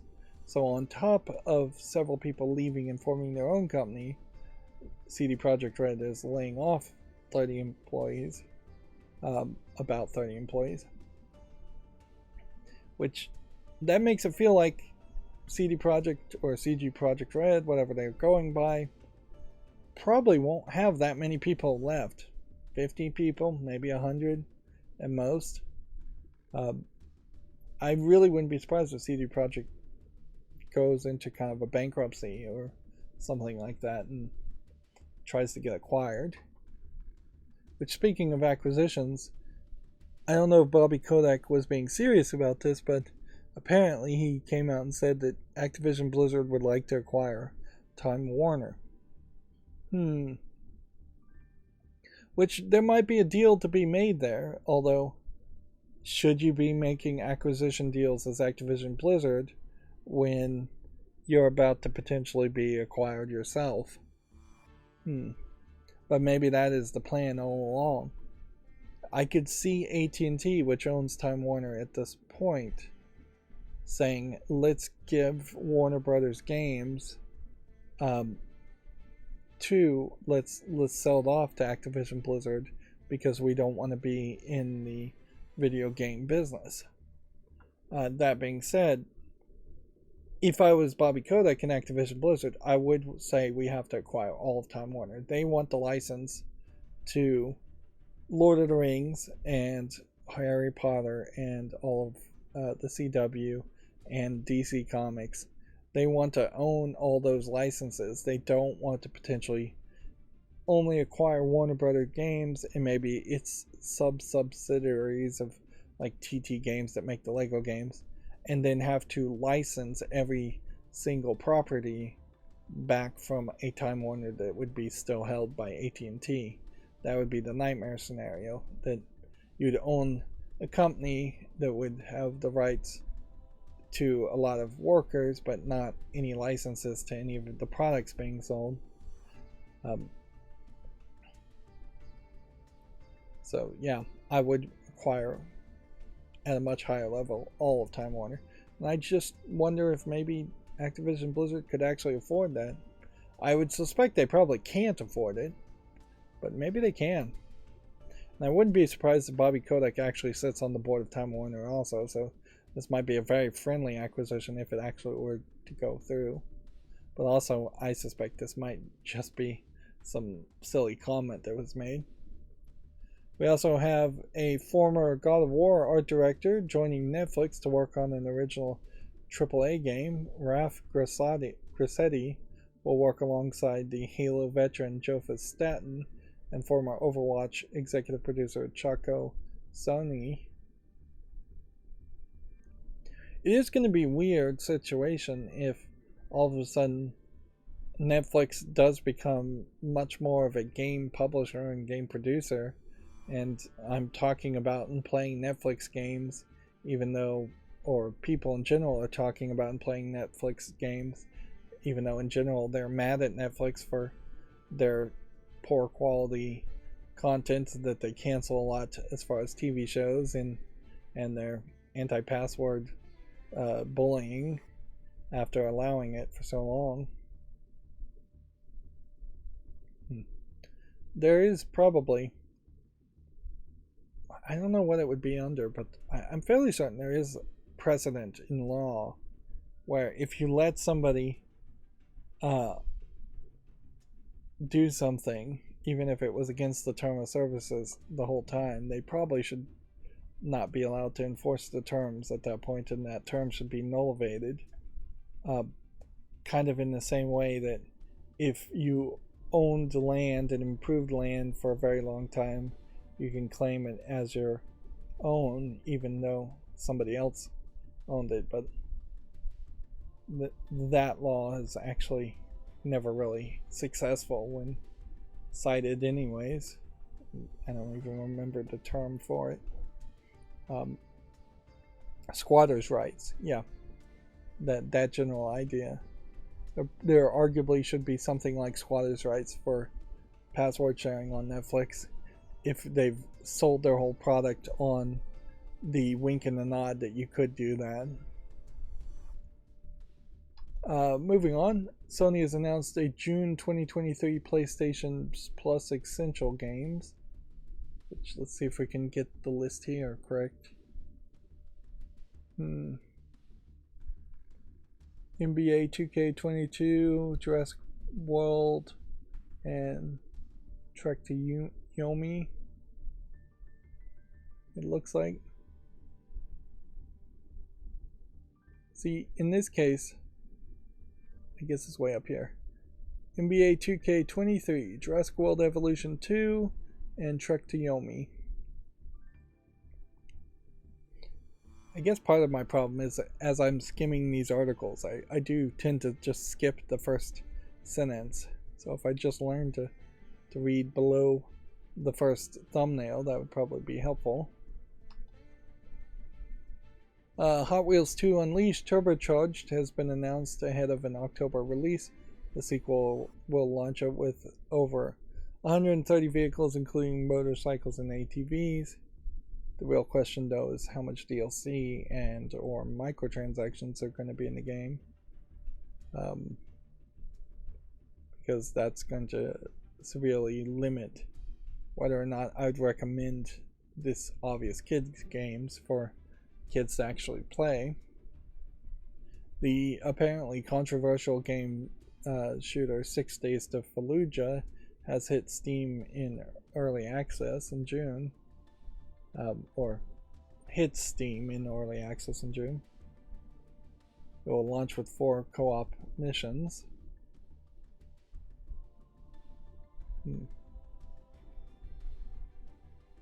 Not sure even what the controversy in particular is. It was originally scheduled to be published by Konami over a decade ago, but the publisher pulled out in 2009 due to the controversial nature of the game, which attracted criticism from several quarters, including military vets and anti-war groups. The project restarted in 2017 when Victora, a publisher formed by the CEO of the original developer Atomic Games, announced that it was back in development at Highwire Games, the studio co-founded by Bungie veterans Jamie Gressmeyer and Marty O'Donnell. Like, we're supposed to have a long list of all these names. It's getting ridiculous. I guess that is also the problem with credits, is that they literally are crediting at least the management here of these companies, and it's just too many names. Victoria attracted criticism in February of 2021 after its CEO Peter Tomte claimed in an interview it was not trying to make a political commentary about whether or not the war itself was a good or bad idea, which the publisher U-turned the following month, releasing a statement acknowledging the events of 6 Days in Fallujah are inseparable from politics, and explaining how it was attempting to tell the game's story from multiple points of view. So, I don't know how much of a controversy that really is. I think there's probably been a lot more controversies around other games. We already talked about Russia. The Nintendo eShop finally being shut down in Russia. This is your team of blank, former CD Projekt Red devs, forming a new studio. Now, generally, if you are more of an SJW leaning type person, or just sensitive to generic things here, there would be a lot of room for complaint that it looks like there are 7 white guys forming a company here. You could explain some of that away because CD Projekt Red is in Poland, so these probably are all Polish people, which would explain the whiteness. It doesn't explain all the guyness, though. Like, that there's not a single female amongst them. It doesn't explain how you have 2 guys here that look very similar, and then 2 guys here that look, or 3 guys here that look very similar, or 4 guys here. They all seem to be very, very similar in body type and age. So that is another thing, is just a lack of diversity in age. They all probably seem to be about from the same socio-economic backgrounds. Grew up either middle class or rich, I would suspect. This one guy on the left is definitely more skinny. Otherwise, you do have fairly chubby guys. But yeah, that is not a diverse cast of characters to start a new company.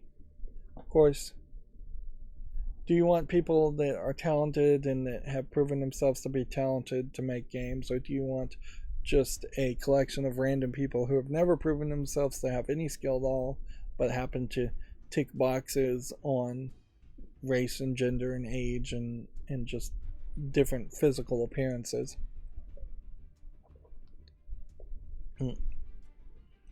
And at a certain level, as a gamer, I think you want people that are talented that can make a good game.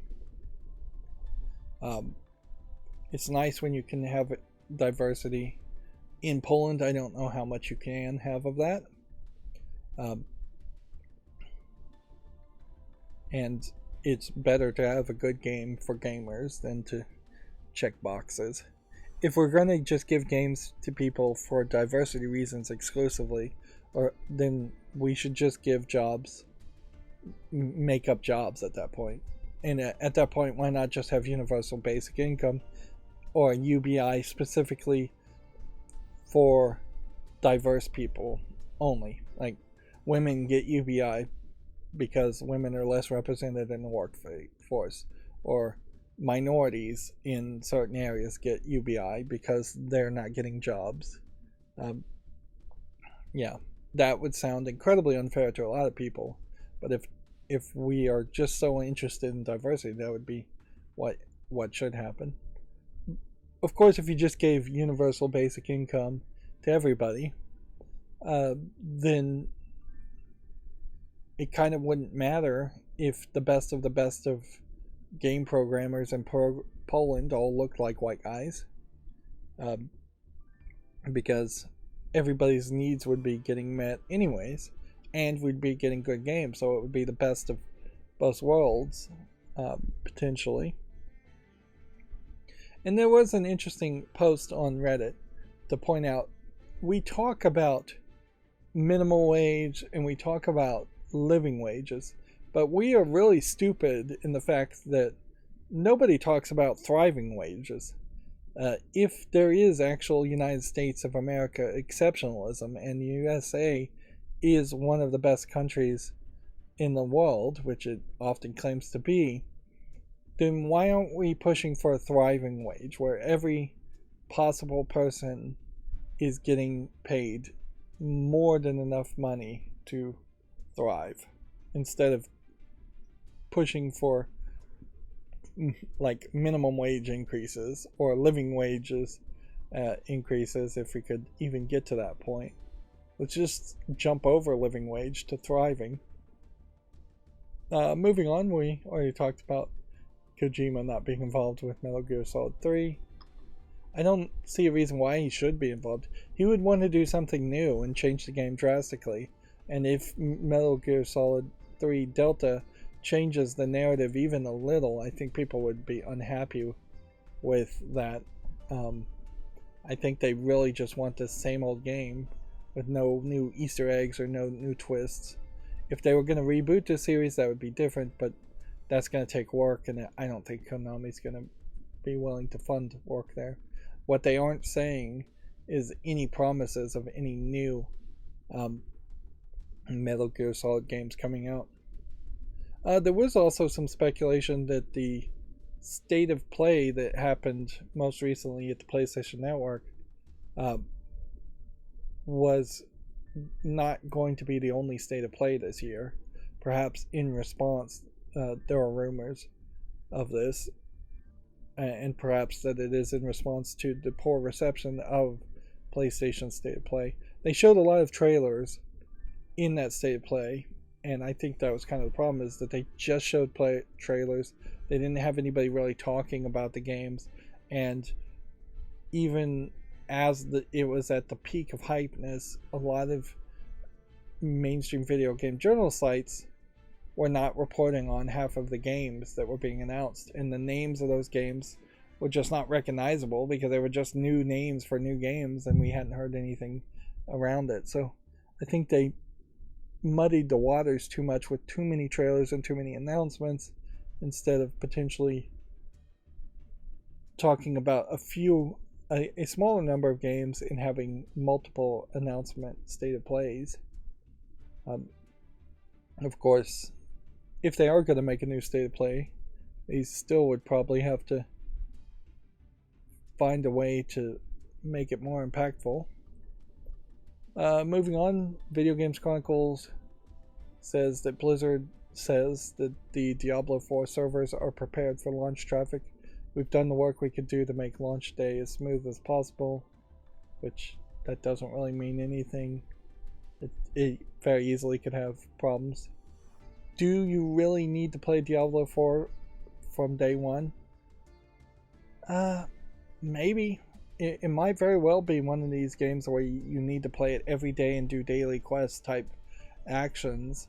Otherwise, you'll just fall further and further below any other ranks or competitors. Although, in Diablo 4's case, I don't know if you're really going to be playing with a lot of other people. I personally wouldn't be playing with other people at all. And I don't know if you're ever actually playing against other people, so you may just play online and find somebody is 4 or 5 levels ahead of you, and that may just be fine and not matter. We already talked about the Mega Man series producer having reportedly left Capcom. Let's see. Here's that story I was talking about earlier. Microsoft's appeal against the UK Activision deal block has been scheduled for July. Do we have a specific date?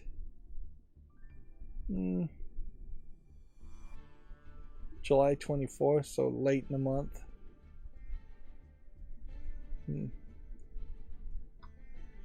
Like a Dragon Studio Ruga Gotoku is holding a product showcase next month, potentially announcing something new, or maybe just showing off things.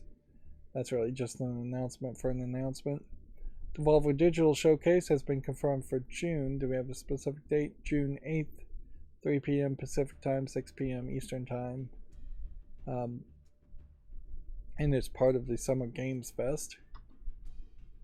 Here's that story I was also talking. Activision Blizzard wanted to acquire Time Warner, says Bobby Kotick. We raised all the capital and we're ready to go. I guess this is an old story, so I misinterpreted that, so I shot my mouth off and said the wrong thing. Yeah, it would make a lot more sense that they were trying to acquire them at some other point. Not that they're trying to acquire them now. Let's see. In an interview with Variety, Kotick said Call of Duty Maker was ready to swoop in and make a bid for Time Warner if AT&T was unable to complete the $85.4 billion acquisition. So I guess that means he somehow had the money to potentially spend $85 billion on Time Warner.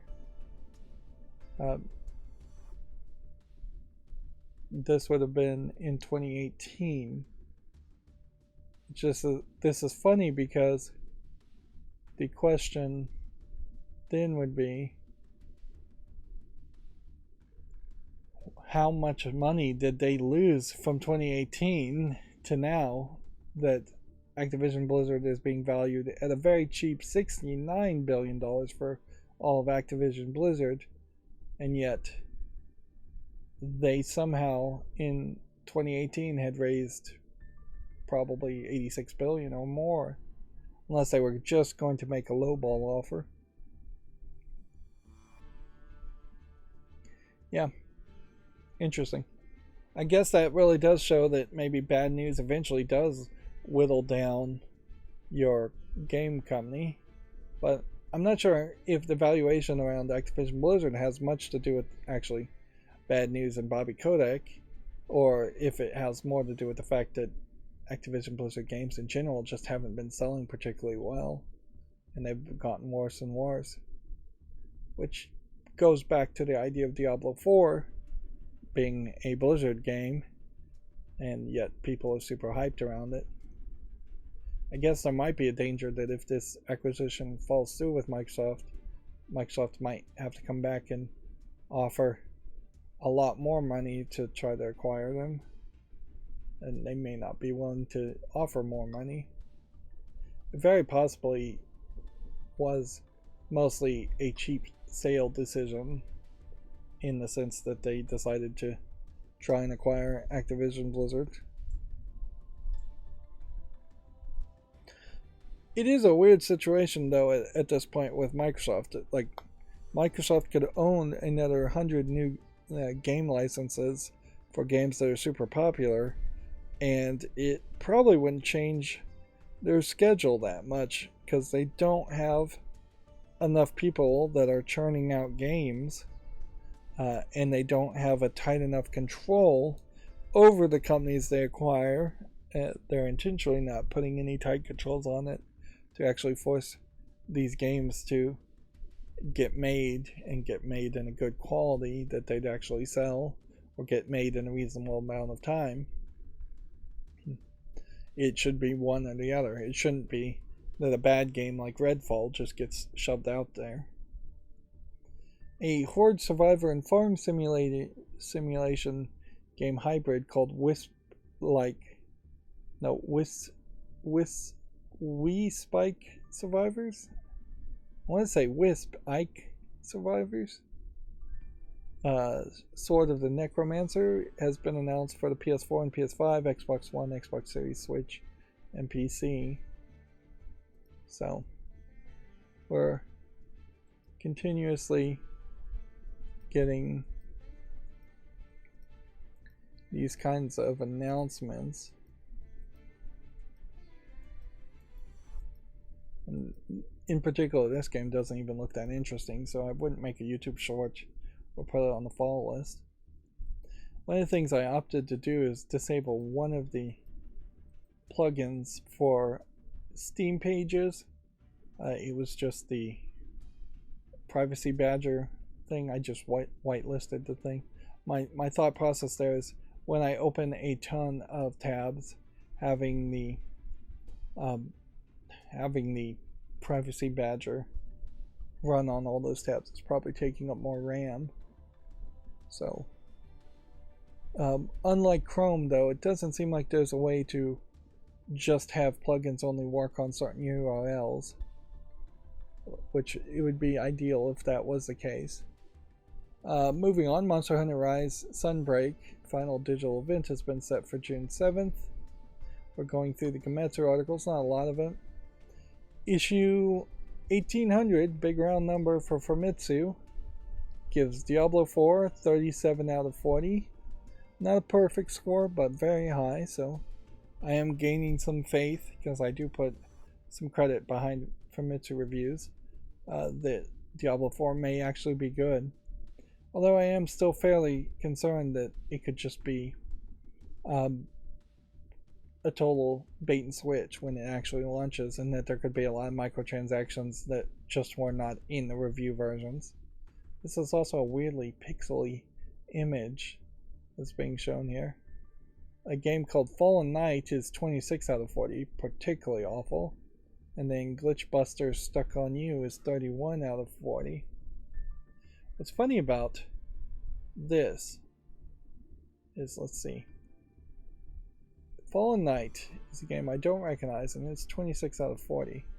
But if I click Famitsu and look at the reviews for issue 1799, we have Redfall at 30 out of 40. I thought there was Lord of the Rings Golem, though. Maybe they didn't review that one? Yeah. I guess they just haven't reviewed Lord of the Rings Golem. They probably just skipped it completely. Puzzle Quest 3 for the PS5, PS4, Xbox Series, and Xbox One is now available. Free-to-play puzzle game hits consoles. This has been on Steam, and you can see it is very mixed reviewed. People not really liking it. It's a free-to-play game, but then there's also some microtransactions. Why do people not like Puzzle Quest 3? It's funny how the more sequel Puzzle Quest gets, the worse it becomes. Also, it's pay-to-win garbage.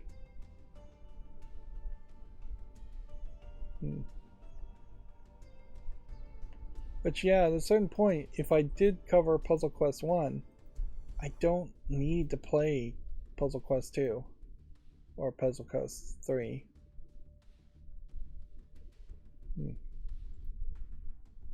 If it is actually available, even play Puzzle Quest 2 or Puzzle Quest 3. May just not be available.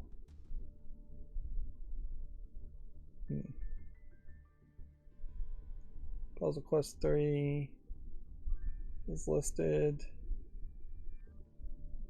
Games, strategy games. Yep. It's a long list under the publisher. Nope. It just does not seem like Puzzle Quest 3 or Puzzle Quest 1 or 2 is actually available on Steam. Let's see. The Devolver Direct apparently is subtitled The Return of Volvi, set for June 8th. Digital Devolver's quote beloved mascot returns. I'm not sure this mascot actually existed before this announcement, but this seems like they are going in a silly direction once again with a Devolver Direct.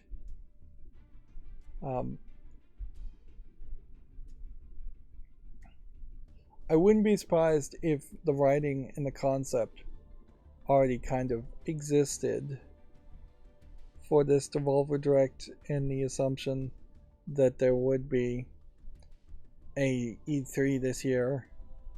And certainly it would have made a lot of sense to have a fake mascot that didn't exist and bring them back because E3 was coming back.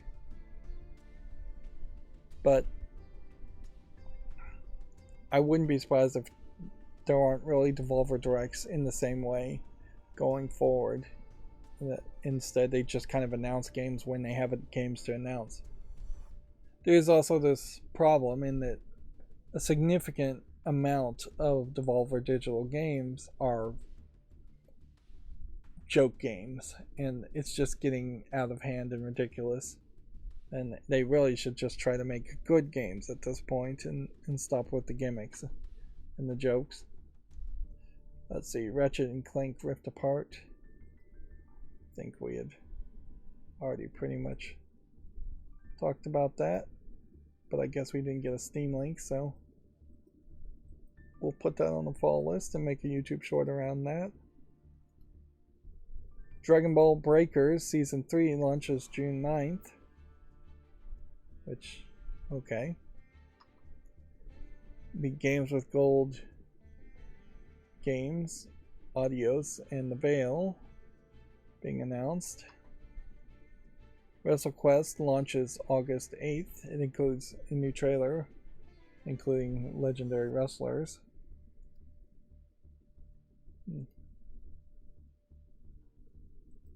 Yep. I kind of hope this WrestleQuest is actually as good as it might look. Xbox Game Pass adding all these games. We had already talked about them. One I wanted to see is this Dog game.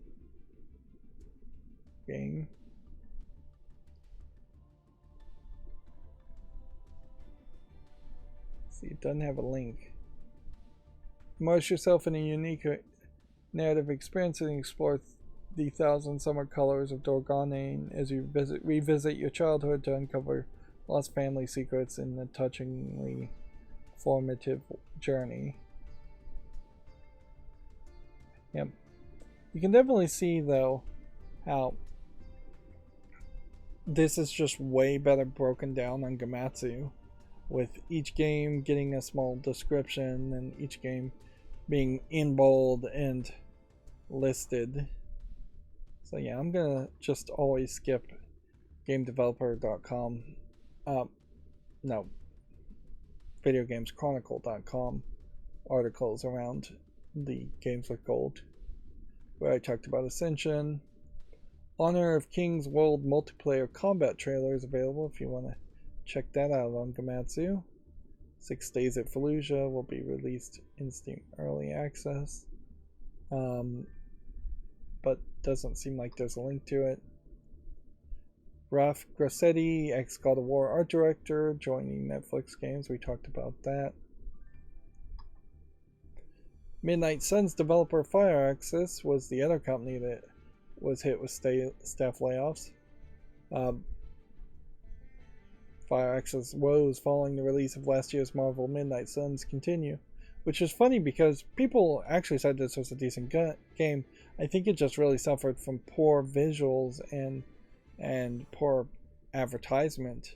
Like, people really didn't know that it was an XCOM clone until weeks after its launch. Well, I didn't know personally. And these visuals with everything just being in gold didn't get explained away enough for it to make sense, and visually it just doesn't look good. So yeah, when you hear these large amounts of people being laid off, it either means there's just a lot of people that could be laid off and the companies could still maintain business, or we're right on the cusp of a lot of companies just going out of business completely. Another company potentially going out of business, well, no potential about it. The Kirby support developer Vanpool has been shut down. Before its sudden closure, Vanpool's final game was the recent Nintendo Switch remake of Kirby Return to Dreamland. So, yeah. I assume that probably means that Nintendo is going more the Forgotten World direction with Kirby, and they probably don't need a support developer like Vanpool to remake old games.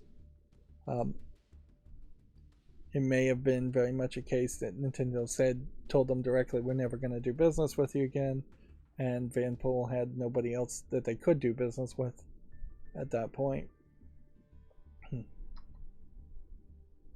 Let's see, and we already talked about the new Studio Blank being formed specifically to ditch, quote, super complicated open world titles. And then Russia eShop being shut down. And then this guy leaving Capcom. Really, it's just the same stories over and over again. Yeah. Ratchet and Cliff Rift Apart is the series' first PC game. So, any of the previous Ratchet and Clank games are not on PC. So that would be kind of a weird starting point, but maybe not that weird. I don't know if it really matters that you haven't played any of the other Ratchet and Clank games that much. And then Witcher 3 topping 50 million as CD Projekt prepares for the next trilogy. Let's see. Thunderful Group has appointed Massive Entertainment founder as its new CEO. Okay, we'll leave it at that. NetEase taps the Dragon Quest producer to lead a new Tokyo studio called Pinnacle. We'd already talked about that. And then ex-God of War audio director Frank Favre joins 1047 Games. Yep. I don't know if you can ever really draw a line here, but I'd say in my opinion there has been more than enough people, big names, that have left God of War Ragnarok's development team to the point where I don't believe we're going to see another God of War game from that company. Maybe it will be licensed out to a different company, or it's just going to be a completely different team, which effectively would be a completely different company. But undoubtedly, you don't get the opportunity to talk about burnout much in the video game world, even though it definitely happens. But in this case, I think there is definitely a feeling that there was a lot of burnout, and people just did not want to make another God of War game. Or maybe they did want to make a new God of War game, and they're just being told that they can't. When really there should be something. That this should, with the success of the God of War reboot in Ragnarok, this should have been a production on the lines of the Assassin's Creed series. Maybe a little bit more conservative than that, but it should be one company is making Assassin's Creed 1, one's making Assassin's Creed 2, another's making Assassin's Creed 3, and you have like 4 or 5 companies all working on Assassin's Creed games in parallel, so that there is a new Assassin's Creed game every year, even if some of them are significantly different and worse. I wouldn't want to go that far, but every 2 years a new God of War game being developed by 2 or 3 different companies at all time in parallel would make some sense once you have that success. Or you try to make at least spin-off games that are like the God of War game and have that same feel, but have a different character. Yep. Let's see, where are we now? These are the new games. We have another Glass Masquerade game. These have been coming out fairly quick, but I kind of like their idea as doing puzzles a little bit differently. So it already has 30 positive reviews. I'm gonna go ahead and put that on the wish list. Where's Puzzle Quest? We already looked at. We'll move that from the follow list. Lord of the Otherworld. Is this an adult game? Seems like it. Let's see. Some heroes are exposed or naked. Interesting. It's not in the adult section, and it's not got really enough of a description. It seems like it's tagged as a JRPG and real-time strategy game, but really it looks to me like it is just a building resource management game. They say the game is more a casual strategy war game, probably against other players. Yeah, it's an MMO. These are the kind of games you would typically have on a cell phone.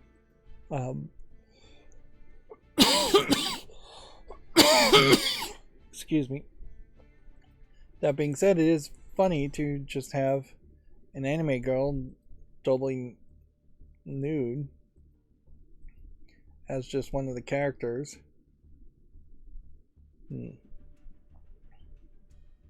And not make either more of a focus towards that and go towards more of an adult game, which it doesn't really look like it's much of an adult game. or put it in the adult section at least.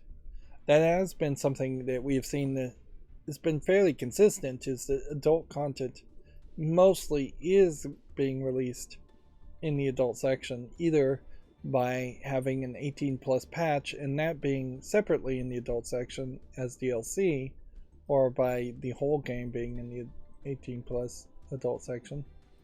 Three Kingdom Origin doesn't look like anything of interest. I don't think this is quite polished enough. Doesn't support English anyways.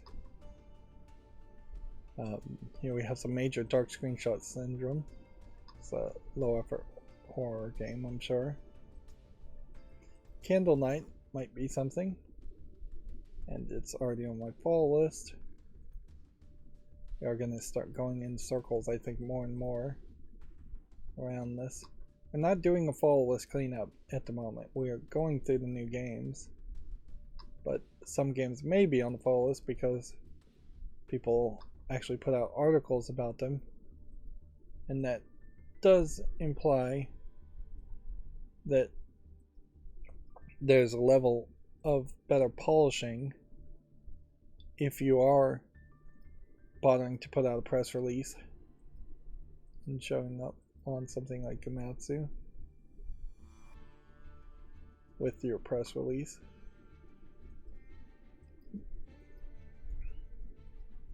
I'll make a YouTube short around this game, Fallen Kingdom, but I don't think it's my style game, since I'm mostly trying to avoid RPG and RPG Maker looking games.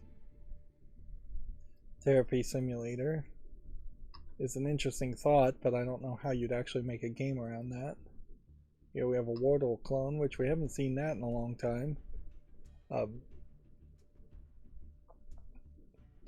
Now this is interesting. We have an adult game called My Escort Company, and it's mostly negative.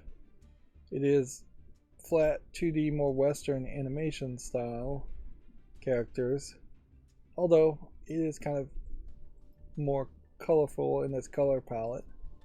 Let's say it's a Western animator trying to use the color palette of anime. But I'm not really sure what kind of game it is.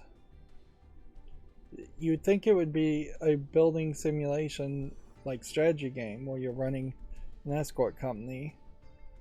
It says it has full audio in English, French, Italian, German, Spain, Spanish, and every other language it says it supports, but noticeably it does not support any Asian languages at all. No Japanese, no Korean, no Chinese. So I would have to kind of assume that this is probably like a Russian game, if I was to guess. But English, French being the top two languages, you might argue it might be an English-French game. Let's see.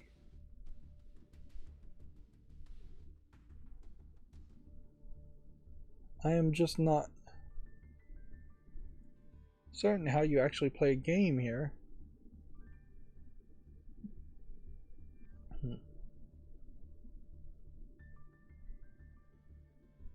And they say this is an escort company. But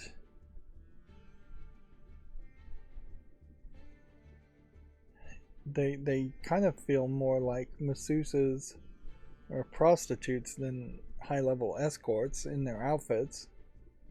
And it seems like the Johns are coming to them more than they're going to the Johns. It says there's 400 plus lewd elements to unlock, and I question that. Really? It says 10 videos and various poses and outfits per girl. 18 naughty strip cutscenes, 42 naughty elements per girl. I suspect the elements are probably very simplistic. Like, here's a different piece of lingerie or something. I guess the question to ask here is what? Let's look at the reviews. 9 minutes played and had to restart. 4 times because the game locked me in a menu and there was no way out. The fact that you're charging $10 for this kind is insulting. Should be free or $1 at most, since you're essentially having the players play test the game for you. There's absolutely no content at the moment. The game isn't even beta ready state. It's honestly the worst and most alpha state games that I've tested, so the price is quite an insult. Do not buy it. There's absolutely nothing implemented in the game. So yeah, I guess the reason why it's getting reviewed is so negatively is the best reason ever. The game is buggy and it's not delivering on what it's promising, or delivering a level of quality of a game in general. Now, is this an adult game?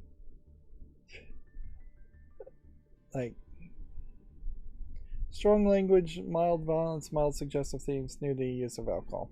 Alright, but again, not in the adult section. This art style and this thumbnail on the video made me think that this might be an adult game. Like, you have a very odd kind of Dutch angle going up here, and you're showing off the butts of this moe girl. And then same here, you've got sundress in the back of the moe girl, and it's just a lot of thighs being shown around this character, so you better be really interested in that one character, or because that seems to be a major focus. And then here you have a kind of moe style lady with big breasts, and then you have slightly taller ladies with big breasts. It looks to me like this was probably just an RPG Maker game, though, looking in the background where the actual game is.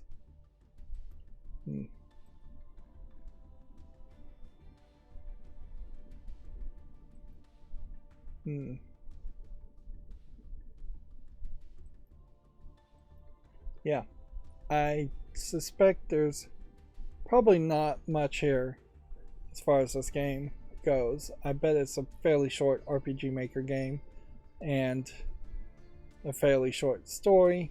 It says it has full audio for Chinese and Japanese. It does feel like the story may be slightly different, but you're playing as a butler, I guess, that is off screen.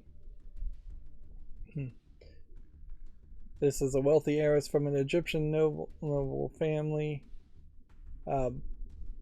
So this is the idea, I think, is that these are probably all of Egyptian descent ladies going for the more tanned look.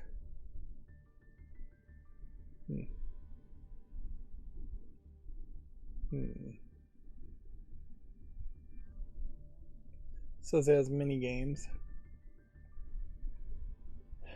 Yeah, this is really a story you'd have to really love. I'm going to put this on the follow list just to see if people actually do love this, but honestly I think YouTube might be a little bit upset with the more moe art styles and suggestive angles, and that's before I even hit play and potentially see what the videos are.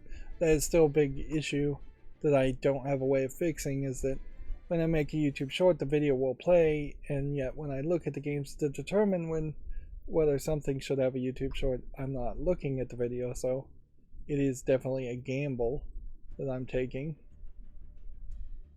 But it is a gamble I think that it's worth taking, because any other solution would just take a massive amount of more time and make it not worth it to make the YouTube shorts.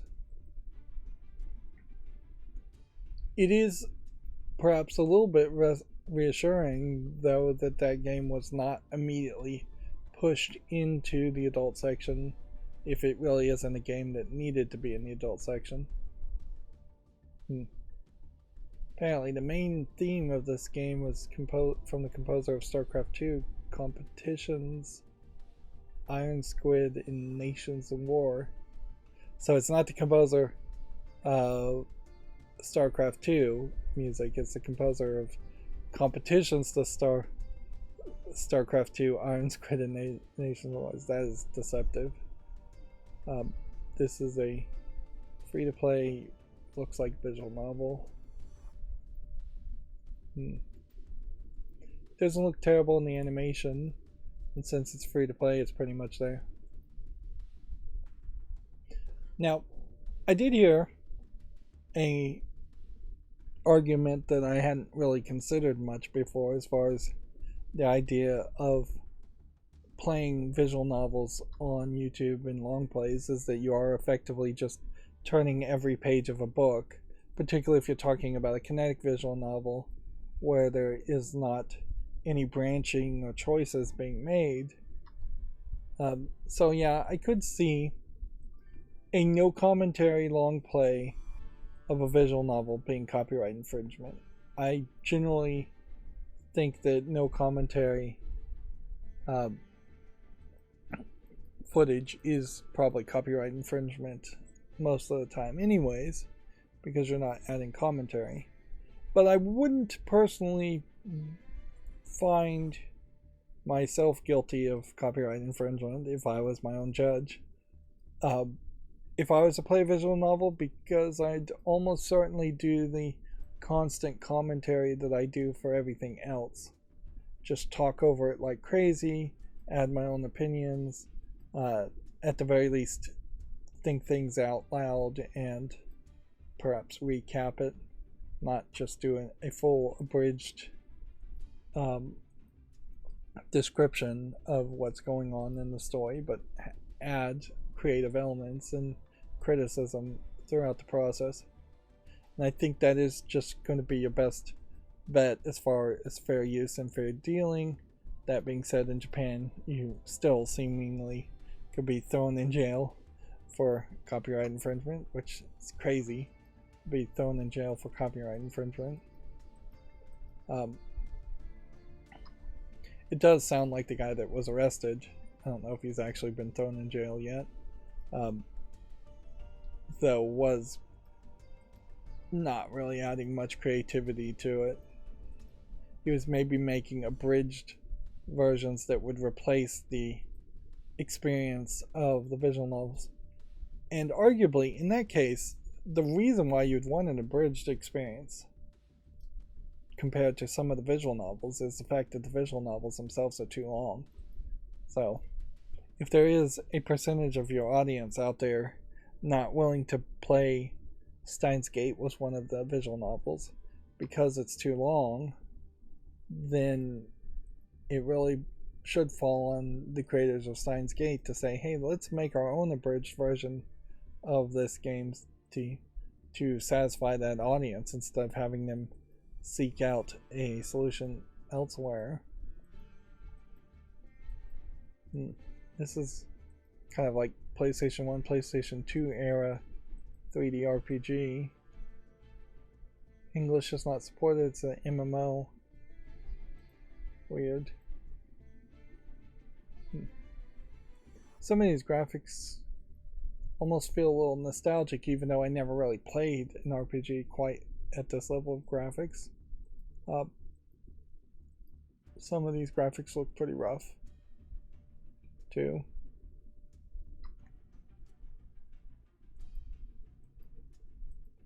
Yeah, I really would like to see the video game industry embrace the idea of abridged content, particularly like 6 months to a year after a game has come out. Just trying to find a way to attract a different kind of audience there. And I'm just mostly putting these games on the wish list and follow list. This Stasis game, I believe, is a continuation. It's the latest installment of a Stasis anthology. I played one of the games because it was like free or something like that, and then the next game was honestly a little expensive, so I don't know if I ever bought the actual next Stasis game. I would play it at some point, I just never had a high priority on it. There was a thing about stasis, I think, that one of the ladies, maybe not this lady, was impregnated by aliens, and there was a trailer around it. Let's see if we can find that game. Let's see. Yeah, Stasis. First Stasis game was on. It was on my wish list, and then this game here, which was free, Kane, was the one with this trailer. Let's see if we can play this. Come on, you gonna work? Nope. Well, the trailer is she wakes up and she's pregnant, and she has this like weird metallic restraint over her, a big pregnant belly. She has to escape.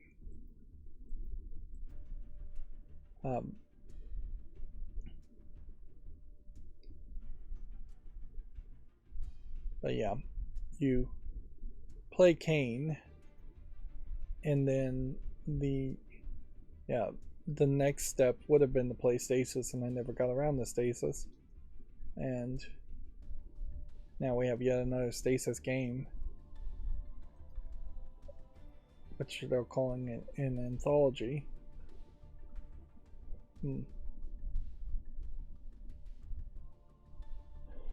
It is a weird horror game, though, too, so your audience may be somewhat more limited. Cinderstone Online. I'll make a YouTube short around this. This might be something kids get into. Runelight. I'll make a short around that too. Just skill shooter, we can say no to just by the name. Exit maze, we can say no to. Galactic Glitch Prologue. It has been a weird day as far as adult games, in that we've had at least 2 games that felt like they should have been in the adult section that weren't in the adult section, and we really haven't run into any real bundling of adult games being released at the same time. I think at some point I may have broken my undo of the coming soon filter too, so we may be looking at slightly fewer games than we should be looking at. I don't know how I would have lost that change, but it seems like that disabling of the filter may have actually happened. I'm gonna give this one a chance. I think I'm gonna say no to that. And then apparently Escape Academy's DLC Escape from the Past is launching June 19th. So we'll talk about that. So that potentially puts us close to being done for today. I just have a lot of other windows of potentially the exact same stuff over repeated, so I'm just gonna try and close all these windows and see if we got it all. Something was definitely going wrong with my macro where it was opening links from the wrong place.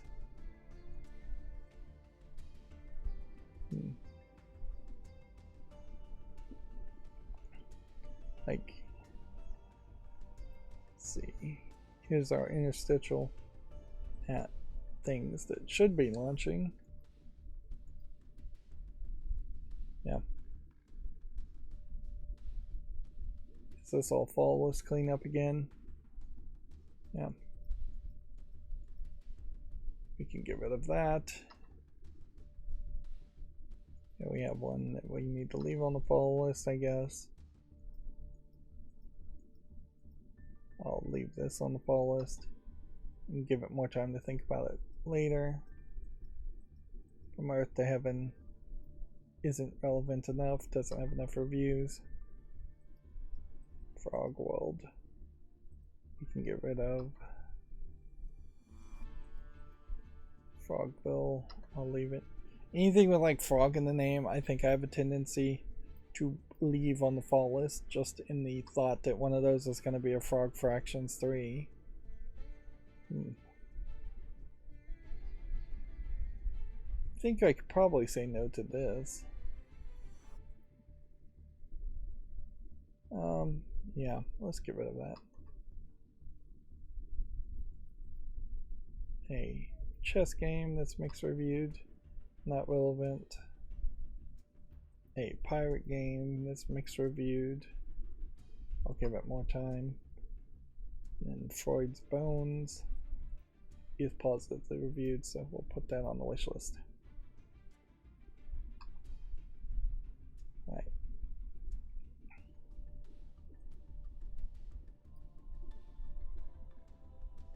And inherently, every time I ran my macro, I would have yet another 10 or so fall list cleanups.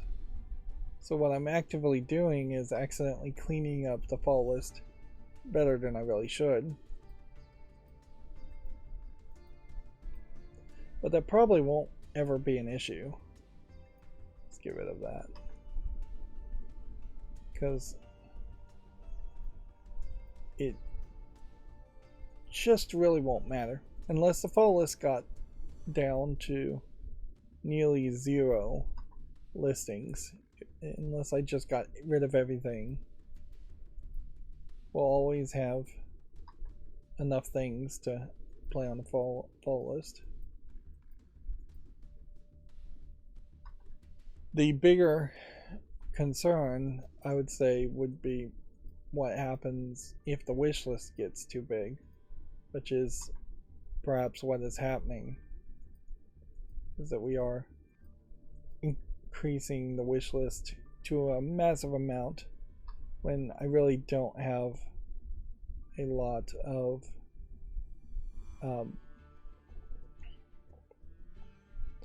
I really don't have a lot of time to play all these games.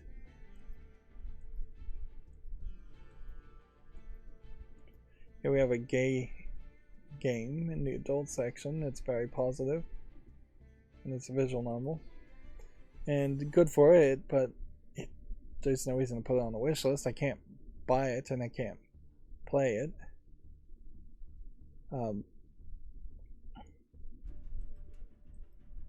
Yeah, this Gaijin Troubles game is mixed, so it can leave. Also, it's been in early access since 2020.